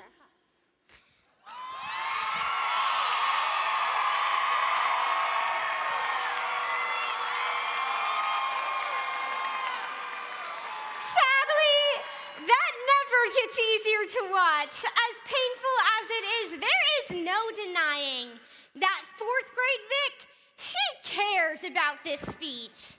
The hours that I've invested in practicing and memorizing are so worthwhile. As with that speech, I made it to county finals. Then, fifth grade comes. New year, new me, new speech. This year, instead of true friends, my passion is dream big. And my big dreams crashed and burned as I didn't even make it past the school level. I was nowhere close to reliving my spot in county finals. Leaving school that day, I was disappointed. I kept telling myself, Vic, who cares? It's just a stupid little speech contest. The truth is, telling myself that I didn't care was a whole lot easier because it didn't hurt as much. How often in life do we simply decide not to care? To pretend that the moment we're in, the experience we're having, the people we're with aren't worth our care. And here's a crazy idea. What would this world look like if we actually cared? How would the lives of those around us change if we cared so much that our actions followed suit? And y'all, I am not talking about namby-pamby caring, like the type you put on Care Bears and your kindergarten teacher uses as he shouts, sharing is caring. No, I mean caring that is bold. Like leave that fifth grade speaking contest and vow never to speak again caring. Like the ag teacher who stays at school until 10 every night to give her students a better experience. Caring that is time-consuming, messy, uncomfortable, and yet makes everything so worthwhile. It's time that we choose to care. Caring is the one thing that we can do to add immediate value to the lives that we live. We can choose to care about others and to care about ourselves. So, who cares? Well, teachers care, and sometimes this leads them to saying the strangest things, like, I am not picking that up. Who do you think I am, your mother? Or what about, you can't submit that assignment, it is 3 days late. I'm not saying that teachers are perfect, but just that they care. And sometimes they say things that really do make sense. In fact, I'll never forget sitting as my high school biology teacher, Mr. Ward, said something that would forever change my perspective on him and those around me. Now, for some background, Mr. Ward is one of those once-in-a-lifetime teachers you see in the movies. He's like the character that Robin Williams plays from the Dead Poets Society. I mean, if this was the Lion King, he'd be Rafiki. By the time I straggled into his classroom as a tiny little freshman, and yes, I actually was smaller then than I am now, he had been teaching for over 40 years and literally wrote the textbook we were using. And as a pro tip, anytime a teacher writes a textbook, don't ask if it's required reading. It definitely is. So I'll never forget that day my senior year. As wise, mature, and you could even say thoughtful 17-year-olds, we had it all figured out. We were riding that wave to graduation. I think Mr. Ward could sense we needed a little dose of reality, and he was going to give it to us. Sitting at the edge of his desk, Mr. Ward began telling us about his life growing up in small-town Colorado. His dream is to make it off his family's beef ranch and make it big. So when he gets into Colorado State University, he keeps his nose in his books, he aces his classes, he does so well. And then he gets an acceptance letter. Mr. Ward gets into medical school. This is his chance to make his family proud. That summer, as he's hunkered down preparing for his new life as a medical student, he's going to become a doctor. He's drafted into the Vietnam War. He spends 3 years fighting for the United States, all the while remembering his dream back at home. But when he gets home, there's not time for him to go back to school. There's not really money. He has a family to support. So he picks up teaching, investing everything he has into his students and into his field. Sitting at the edge of his desk, Mr. Ward tells us that sometimes he still imagines what his life would look like if he was a doctor. I can't believe it, Mr. Ward, he would have been the best doctor. This is so unfair. He did everything right. He studied, he worked hard, he aced his classes, he even served his country. It seems like I'm more upset than he is. What's wrong with him? That day, I'm leaving school and I'm walking out thinking about a story, and I keep looking at this little black bracelet. It happened to be something Mr. Ward gave us freshman year. It feels like ages ago. It says, always success, never failure. And then it clicks for me. Mr. Ward's mantra, always success, never failure. It wasn't about achieving goals. It wasn't even about becoming a doctor. It was a statement about caring, about choosing how and what we care about. Because when we care, we can't really fail. Mr. Ward's life may not have turned out how he thought it would, but he was far from failure. His life as a teacher wasn't a consolation prize for what he could have had as a doctor. His life, investing in students, is a vibrant and powerful way for him to impact the world around him. Mr. Ward proves that others are worth caring about. That living for ourselves does absolutely nothing to fulfill us. The caring, it allows us to listen and makes us vulnerable and allows us to gain empathy and perspective, and perhaps most importantly, it inoculates us against the lie that this entire world benefits when we work in our own self-interest. That somehow our problems in our lives are bigger and more important than the people around us, because they're not.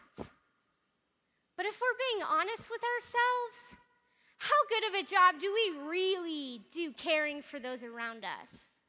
Especially when our circumstances aren't going well. When everything we thought we wanted is out of reach. Why does caring for others so often revolve around how we're doing? Don't devalue the opportunities that you have every day to care for those around you. From investing in a younger student, to listening to your teachers, to encouraging a teammate, we all have the opportunity to care for those around us. Others are worth caring about because it allows the lives that we live to be just as meaningful and powerful as Mr. Ward's. This year, as I've traveled, I've been able to meet plenty of FFA members who know what it means to care. While traveling to camps and conferences in New York and Nebraska, yet it was in the home of the best pink lemonade around, Kentucky, where I met someone who helped me understand what I'd been feeling all year. Her name was Morgan, and she hated the high ropes course. Now, of all places in Kentucky's glorious camp, that is exactly where we met. Truth be told, I was so impressed by Morgan. If y'all can believe this, she didn't even sign up for the high ropes course. Her advisor threw her into it without even asking her if she wanted to do it. She could have quit or backed out, and I wouldn't have judged her. Those elements were hard. Yet every day, Morgan showed up, allowing herself to be challenged by something that she feared. So this is our high ropes course class, and Morgan is the one immediately to my left. And so on the last day of camp, we are tasked with the biggest climb yet. Scale a 30-foot tower, stand on top, leap into the air, and grab a trapeze pole 5 feet away, all while being belayed, aka secured for dear life, by fellow campers. Easy, because the 30-foot tower wasn't hard enough. So Morgan's a little afraid of heights, just like me, but we get this routine figured out on the last day. Morgan tells us she isn't going to do it, and we talk her into it. So after doing this, Morgan hooks herself to the element. Today's different. You can just tell that Morgan is set on finishing this course. She starts going up. Pretty soon, she's standing on top. We don't even have time to comprehend what happens next. Morgan leaps into the air, reaches for the trapeze pole, misses it by a good 3 feet, and is caught by the belay team. We're hugging and laughing as Morgan makes her way to solid ground. You can just tell, even though she didn't reach that trapeze pole, this experience is worthwhile. Later on, I had the ability to talk to Morgan. That ropes course was a highlight of camp. It showed her the abilities and the potential that she had.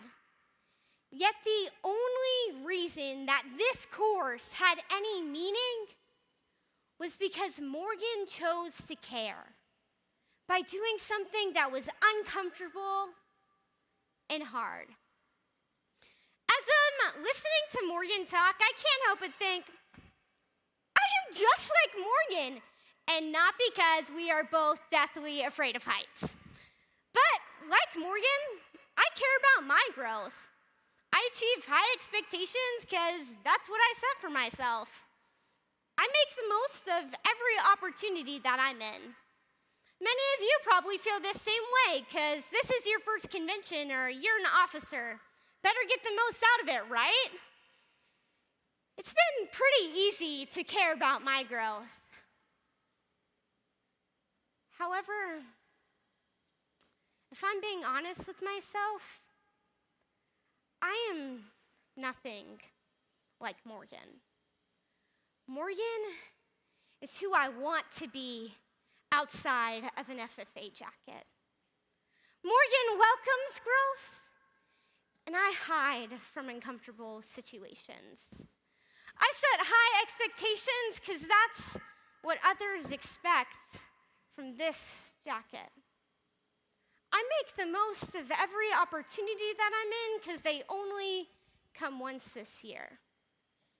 Yeah, I care about my growth, but do I really care outside of an FFA jacket? Like Morgan, we need to care about ourselves and challenge ourselves to grow even when we fall short of our goals, even when things don't turn out the way we've planned, even when we don't have a cheering section. How often do we stand looking at that high ropes course in our own life and think, there is no way I could do that, when we are in fact perfectly capable? Or how many opportunities do we miss waiting for the right moment to decide to care about ourselves? Or a big question for me, why do we wait for an officer position or national convention or camp or graduation to care? And if we only care in these big moments, what's our life going to look like when that bus stops dropping us off at camp and that jacket is hanging in our closets? Will I still care then? We write these half-hearted goals meant for half-hearted lives, but you are worth an entire narrative. We see the great and mighty and strong and compassionate and capable in others, and yet we fail to realize it in ourselves.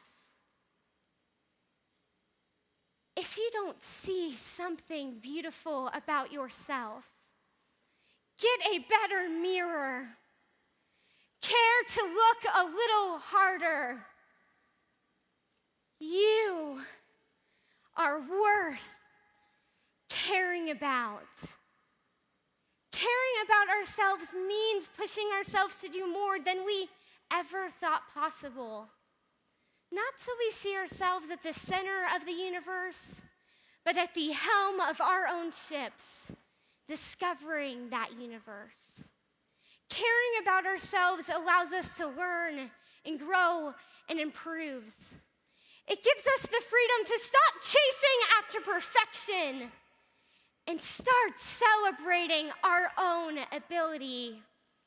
You, each and every one of you, are worth caring about.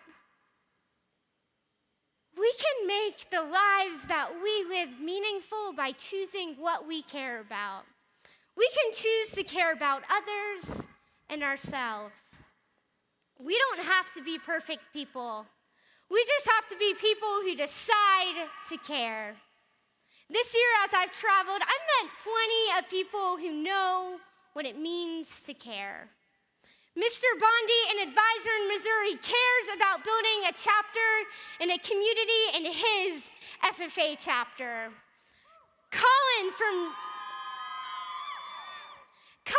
right here in Indiana cares about learning more about drones. Austin, an alumni member in Florida, cares about providing opportunities to FFA members long after he's taken off his jacket. Max from North Carolina cares about those around him by living a life of joy and laughter. Mackenzie from Oregon cares about giving opportunities to people of all backgrounds and all abilities. What threads us together is our ability to care. And at some point, this ability is going to become a choice. Here's the deal. Life's going to present you with a lot of times when it's easier not to care. When it'll be easier to let somebody else do it. When it'll be easier to say, it doesn't matter, or who cares? You're going to be faced with this choice to care while sitting in conference rooms and in classrooms and in places of worship. And you get to choose what you care about while listening to your parents and while on first dates and while scrolling through your Facebook feed. and what you decide to care about will determine your ability to think about things other than Taylor Swift's most recent video. And if you'll be easily persuaded by what's popular, and if you can put your life and your community in a broader context, and your choice to care will lead to your actions that, when taken together, make up the millions of decisions that make your life uniquely yours. And you can make all of this, everything, worth it by choosing to care. Choose to care for those around you. Choose to love them and forgive them and invest in them, even when it's hard and uncomfortable and messy. Others are worth caring about. Have the courage to choose to care about yourself so that you learn and grow and improve and make things better for those around you. You are worth caring about. Caring is what makes a 5th grade speech contest worth it. Caring makes giving up a lifelong dream to teach students worth it. Caring makes signing up for the wrong class at camp worth it. Caring about others worth it. Caring about ourselves worth it. Caring makes the lives that we live worth it. Thank you for showing me what it looks like to care this year. FFA members and guests, we have the opportunities to make the life that we live meaningful and powerful by choosing what we care about. Make the life that you live worth it.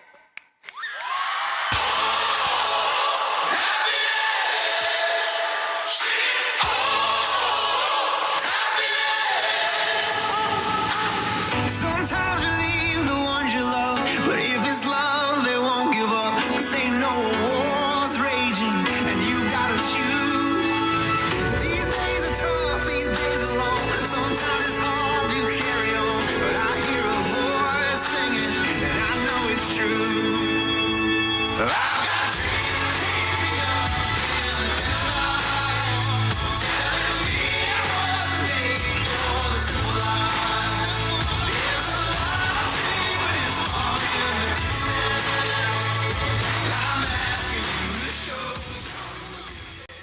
Vic, they say the greatest things come in the smallest packages, and that is definitely true about you. From your moves by Vic to your quick wit, you have brought each and every one of us so much joy this year. Thank you for your creative ideas and level-headed advice. We've seen how much you know, and we know how much you care about everyone you meet and the world around you. You truly make everyone you meet feel valued and understood. Thank you for making us feel we are worth love. You can because you did, and we will love you always. Love Val, Ash, Deshawn, David, and Trey. Members and guests, your National FFA Secretary, Ms. Victoria Harris.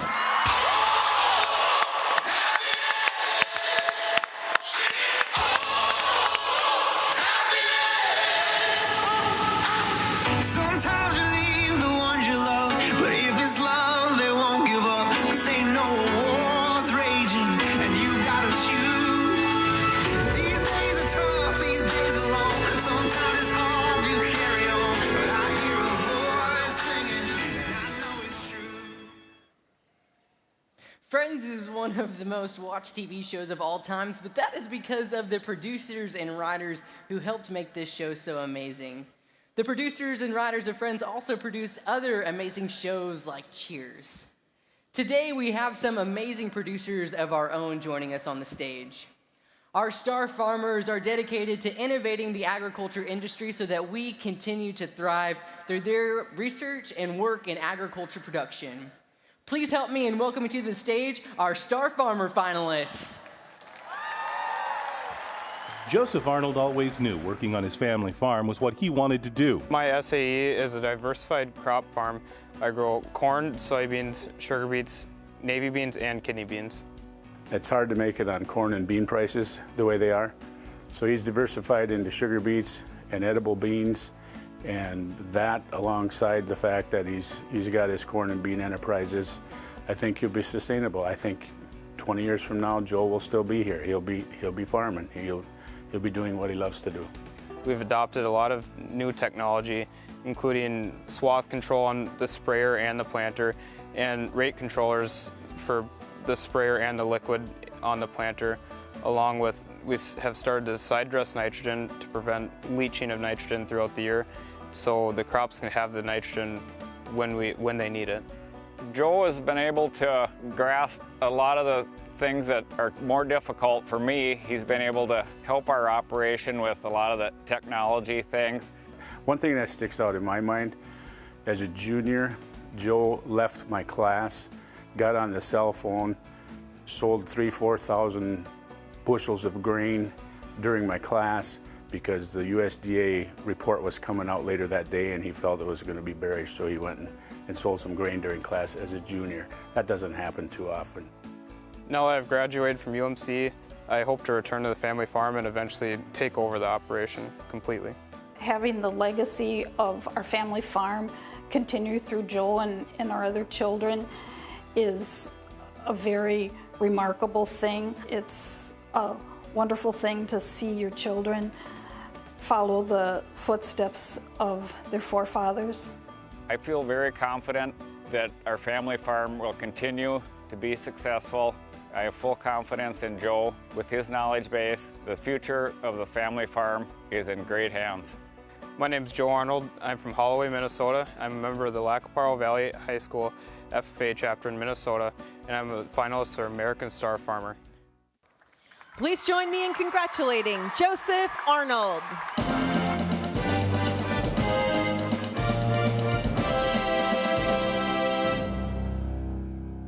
For Mark Cavallero, farming has always been a way of life. At age 10, he began farming 10 acres of Thompson seedless grapes on the same California land that his family began farming more than 100 years ago.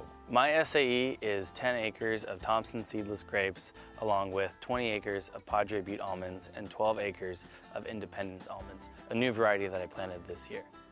I grew up on this farm. I learned how to drive tractor from my dad when I was, in diapers. He would put it in gear and tell me to drive straight, and that's all you really need to know how to drive tractor. Right before my freshman year in high school, my dad asked if I wanted to, take those 10 acres of grapes for myself, and I was scared, but I did it. And little did I know that all those chores that I had to do that I hated doing was something that turned into a passion like this. Mark's SAE is a huge part of his future. He has created an operation that continues to grow every year. He will be taking over all of his family's operation in the coming years, and he also plans on becoming a PCA so he can care for his own vines and trees. My PCA, or pest control advisor, is Andrew Jones out of Simplot Grower Solutions in Fireball, California. And his job is he comes out here and he checks the almonds and grapes to make sure that there are no pests, and if there are pests, whether they're detrimental or they're predators that feed on the detrimental, he lets me know what's around. I'm very proud of Mark for carrying on the family legacy. This ranch has been in the family since 1912 when his great-grandfather came over from Italy and started farming it, and I was concerned because my older two wanted nothing to do with the farm, and we really wanted to see it stay in the family, and Mark has stepped up to carry on the family farming tradition. I love what I do because this is me. Farming is my life. Farming is my passion. I don't think of it as a job. I think of it as me as a person. And I couldn't honestly think of doing anything else. As a young kid, like I said, I thought all this stuff that I had to do with my dad was chores. And now I laugh at my 6-year-old self thinking that, because it's not. This is my life. Hi, I'm Mark Cavallero from the Madera FFA chapter in Madera, California, and I am a National Star Farmer finalist for 2017. Please join me in congratulating Mark Cavallero.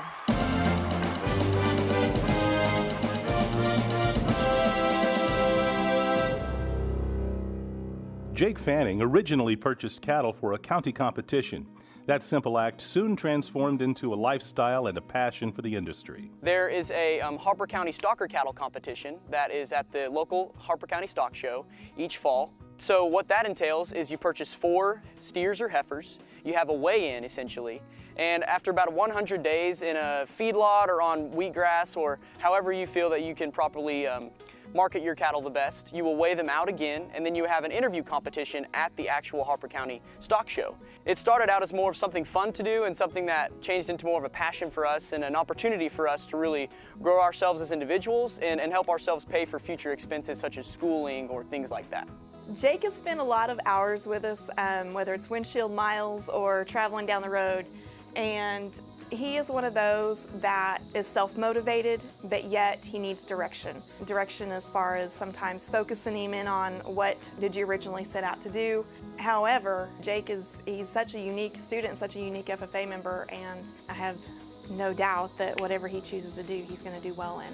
We really wanted to impact as many lives as we possibly could, those less fortunate than us that don't have the opportunity to have those proper protein and those nutrients necessary that they can get at a grocery store, having us have the ability to go and deliver to them at each month every year.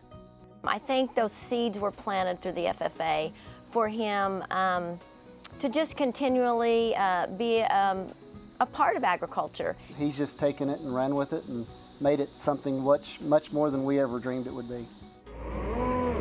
Jake has set up his beef project to where financially he can take and run with it whichever direction he chooses to go.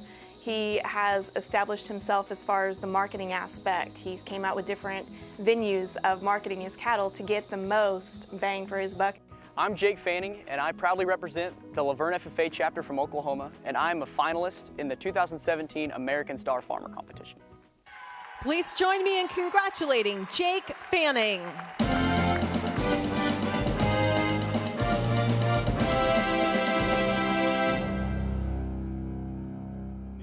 Joined FFA as a freshman.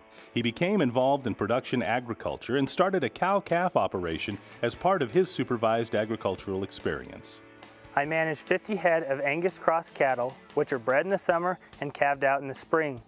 Once the calves are weaned, I background feed them in my family's feed yard and then transfer them to a neighboring feed yard, which they are fully finished. Once they are fully finished, I sell them on the competitive market. As my cattle herd grew, I realized that I needed a way to combat my feed costs, so I negotiated with my father and rent 52 acres of irrigated farm ground. On that farm ground, I raised corn and alfalfa hay to input into their feed rations. These 2 operations have given me a foundation in the agriculture industry. Whatever Nick puts his mind to, he does. There's never a question about whether it will be successful. He puts 110% into everything he does, whether it's at school, work in the community, an outside project with church or another organization. Anything he does, it's 110%, and his outlook is pretty much go big or go home. The enemy of the best is not the worst, but the good enough. And several kids are willing to settle for the good enough, but I've always been really pleased that Nick always wants the best from himself and from those around him.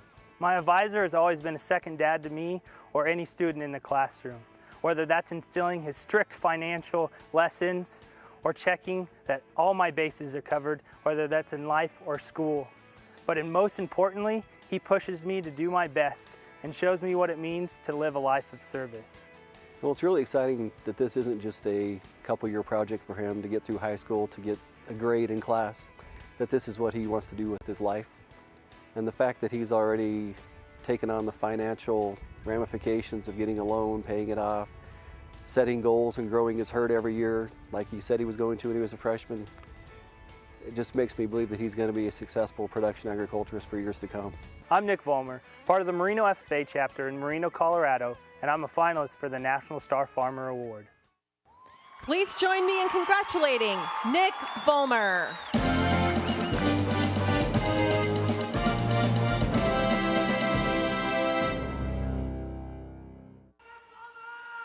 The 2017 American Star Farmer is Joseph Arnold from Minnesota.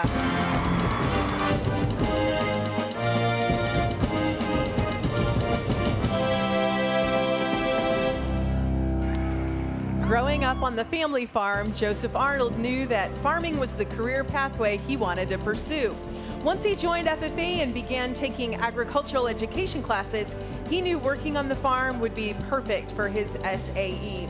As he told us, if people didn't need food, we wouldn't have a job.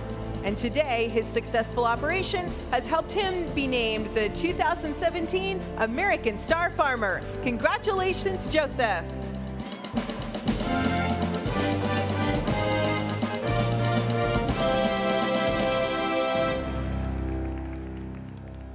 In 2004, after 10 years on the air, our beloved friend group had their final cup of coffee at Central Perk. It was in that final episode of Friends we got to celebrate the 10 years of memories we made with this friend group. It took 10 years to make this show as successful as it was. It took a lot of hard work and dedication to make it one of the greatest TV series of all time. Just like it has taken our Stars of America time and dedication to make them as successful as they are. It is because of them our industry will continue to grow and thrive in the future years. So please give it up one last time for our winners and Stars Over America. Ladies and gentlemen, our 2017 National FFA Stars Over America. Star in Agribusiness, Austin Nordyke from Kansas. Star in Agricultural Placement, Kelly Ike from Iowa. Star in Agriscience, Krista Beck from Ohio.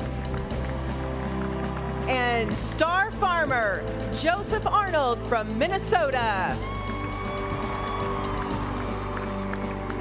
These individuals have truly believed they can be the future of agriculture and have helped pave a way so that we can all help agriculture remain relevant through their supervised agricultural experiences. Join me again in giving our Stars Over America one final round of applause.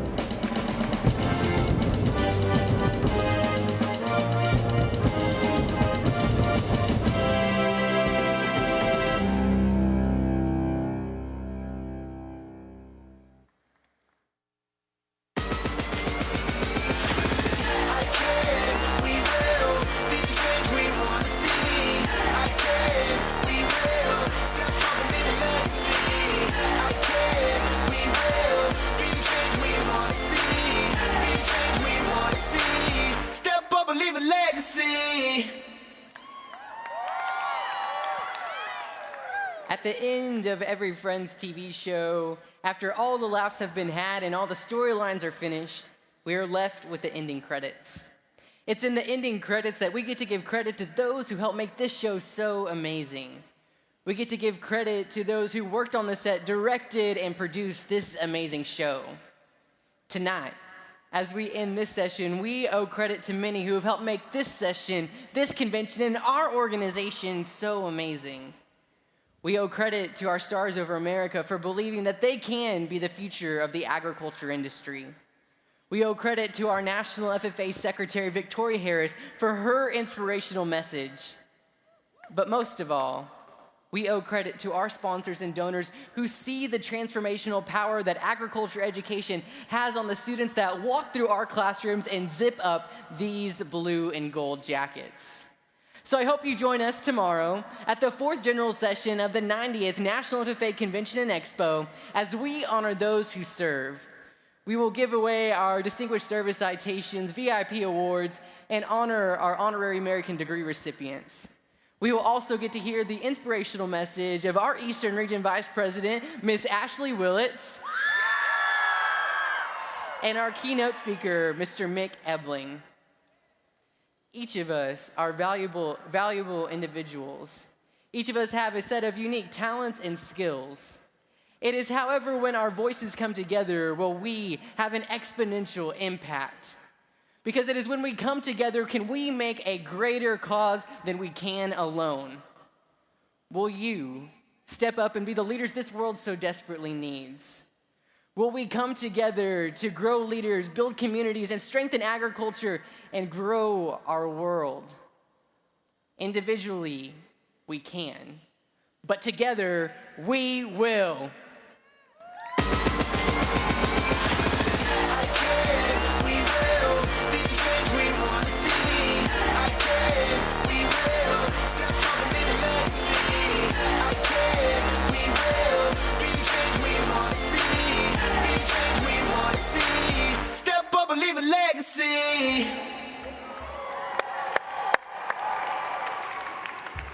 Madam Secretary, do you have a record of any further business which should now be transacted?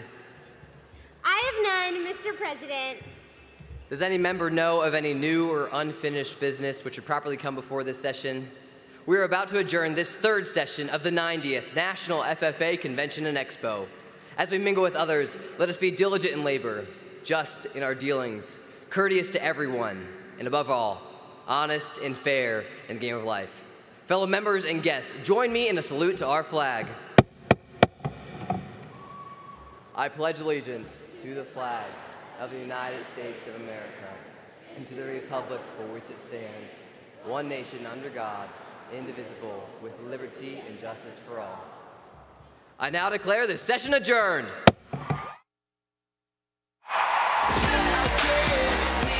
Thank you for joining RFD TV for our coverage of the 90th Annual National FFA Convention and Expo. I'm Orion Samuelson, and alongside me, past National Officer Andrew McCrae. And again, the stars get better and better.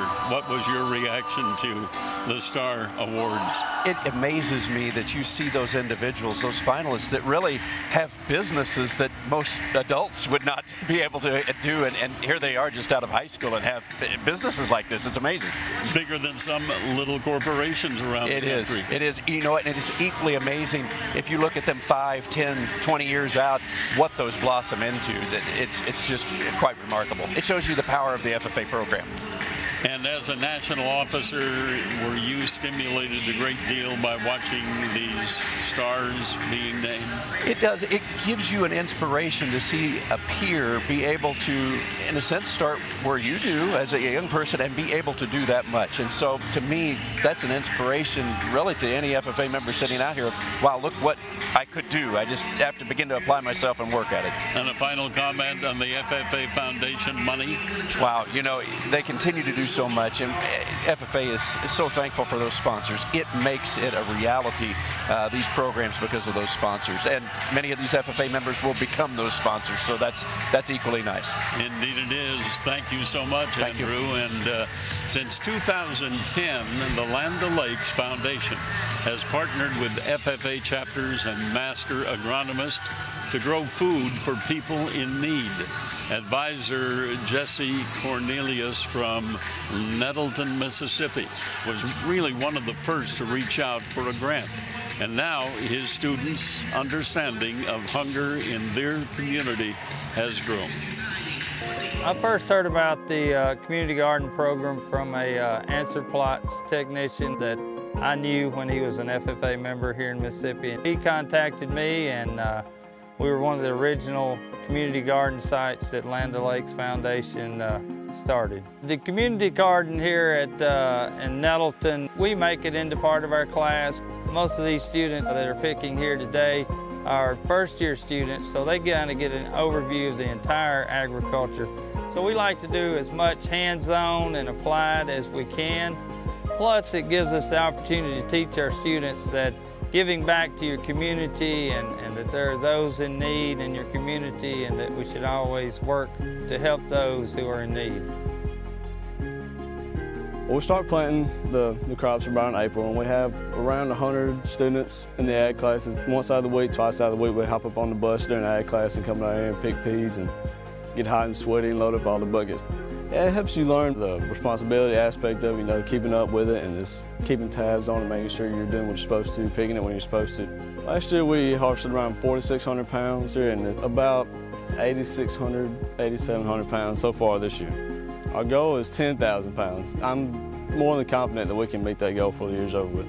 Well, the corn that we grow, we take that to the food pantry here in Nettleton, and the peas that we plant, after we pick those, we'll take them to the Salvation Army there in Tupelo. It means more to me as a student to be able to have this experience and do it myself than just know that they did it on their own. You know, it is hot and it does get hard out here, but in the end you appreciate it a lot more and you realize more of what kind of impact you're making and what kind of help you're giving to the community.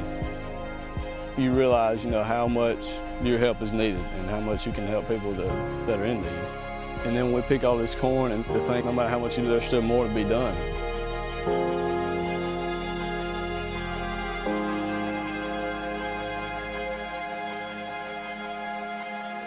The one thing I tell my kids when we get to the garden the first time, no matter how bad your day has been, when you step off this bus, you are making a difference in the world.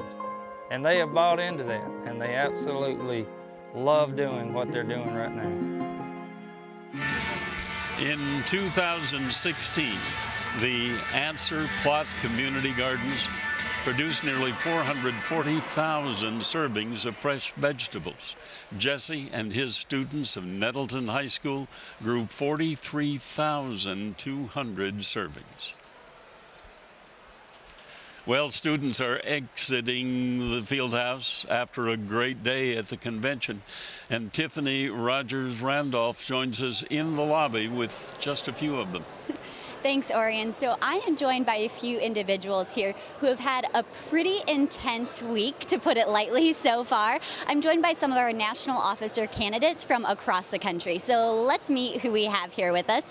If you wouldn't mind sharing your name and your state that you're representing. Absolutely. My name is Bryce Boyd, and I'm from the state of Texas. I'm Ashley Inego, and I'm from Virginia.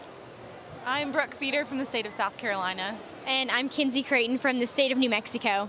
Well, thank you all for joining us after our final session today. Let's kind of dive into the week that you all have had so far. Ashley, would you mind summing up what has this process in your week involved? Absolutely. We got here last Friday, and we've had a series of interviews that are really going to shadow what we're going to do as a national officers, from talking to stakeholders and to interacting with FFA members. So we've been getting to those interviews and really just conducting out through them, hanging out with 41 candidates from all across the nation. So we were pretty excited when FFA members started to get here, because there were more people for us to talk to and interact with. But all in all, it's been a great process, and we finished up today, so now we're just waiting until Saturday. Can finally breathe, but still a lot of anxious nerves going on behind that, right? Absolutely. So the week is intense, but the preparation before that could be described as even more intense, possibly. Would you mind summing up for us, what does that look like to prepare to be a candidate here? Yeah, of course. So depending on when we get elected, to the candidacy of national office, we prepare doing anything from talking to stakeholders within our state, Secretary of Agriculture's, just doing a lot of research on, what FFA is about, the agriculture industry, agriculture education, just learning as much as we can to prepare for the process and get ready to be here in Indy with all the members and the nominating committee. Just a little glimpse into what happens before those 6 individuals are elected on Saturday. Thank you all for joining us this evening, and we'll send it back to you, Orion. Thank you very much, Tiffany. Students do get hands-on experience both in and out of the classroom through the National FFA organization. But one of the main staples of being an FFA member is the Supervised Agriculture Experience projects, known as SAE. So meet a leader of the FFA who's looking forward to a future in the equine industry. Abby Rinker. I am in the 10th grade, and I'm from the Strasburg FFA chapter in Virginia, and my SAE is equine.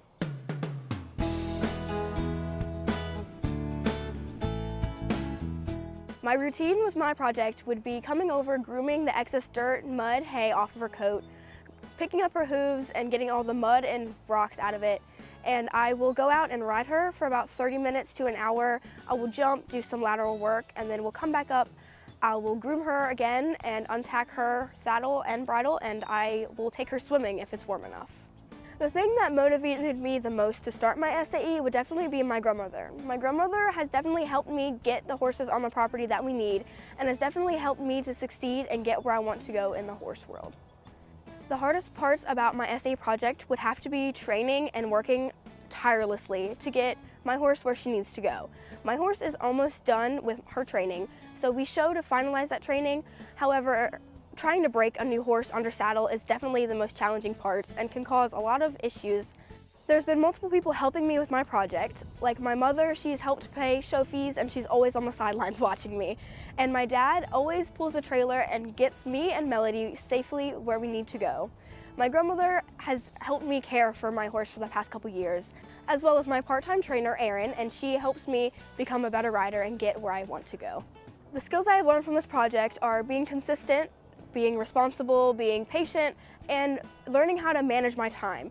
Being consistent with my horse is especially important during her training because we don't want to mess it up and have to go back and do it, and I must be patient during this process.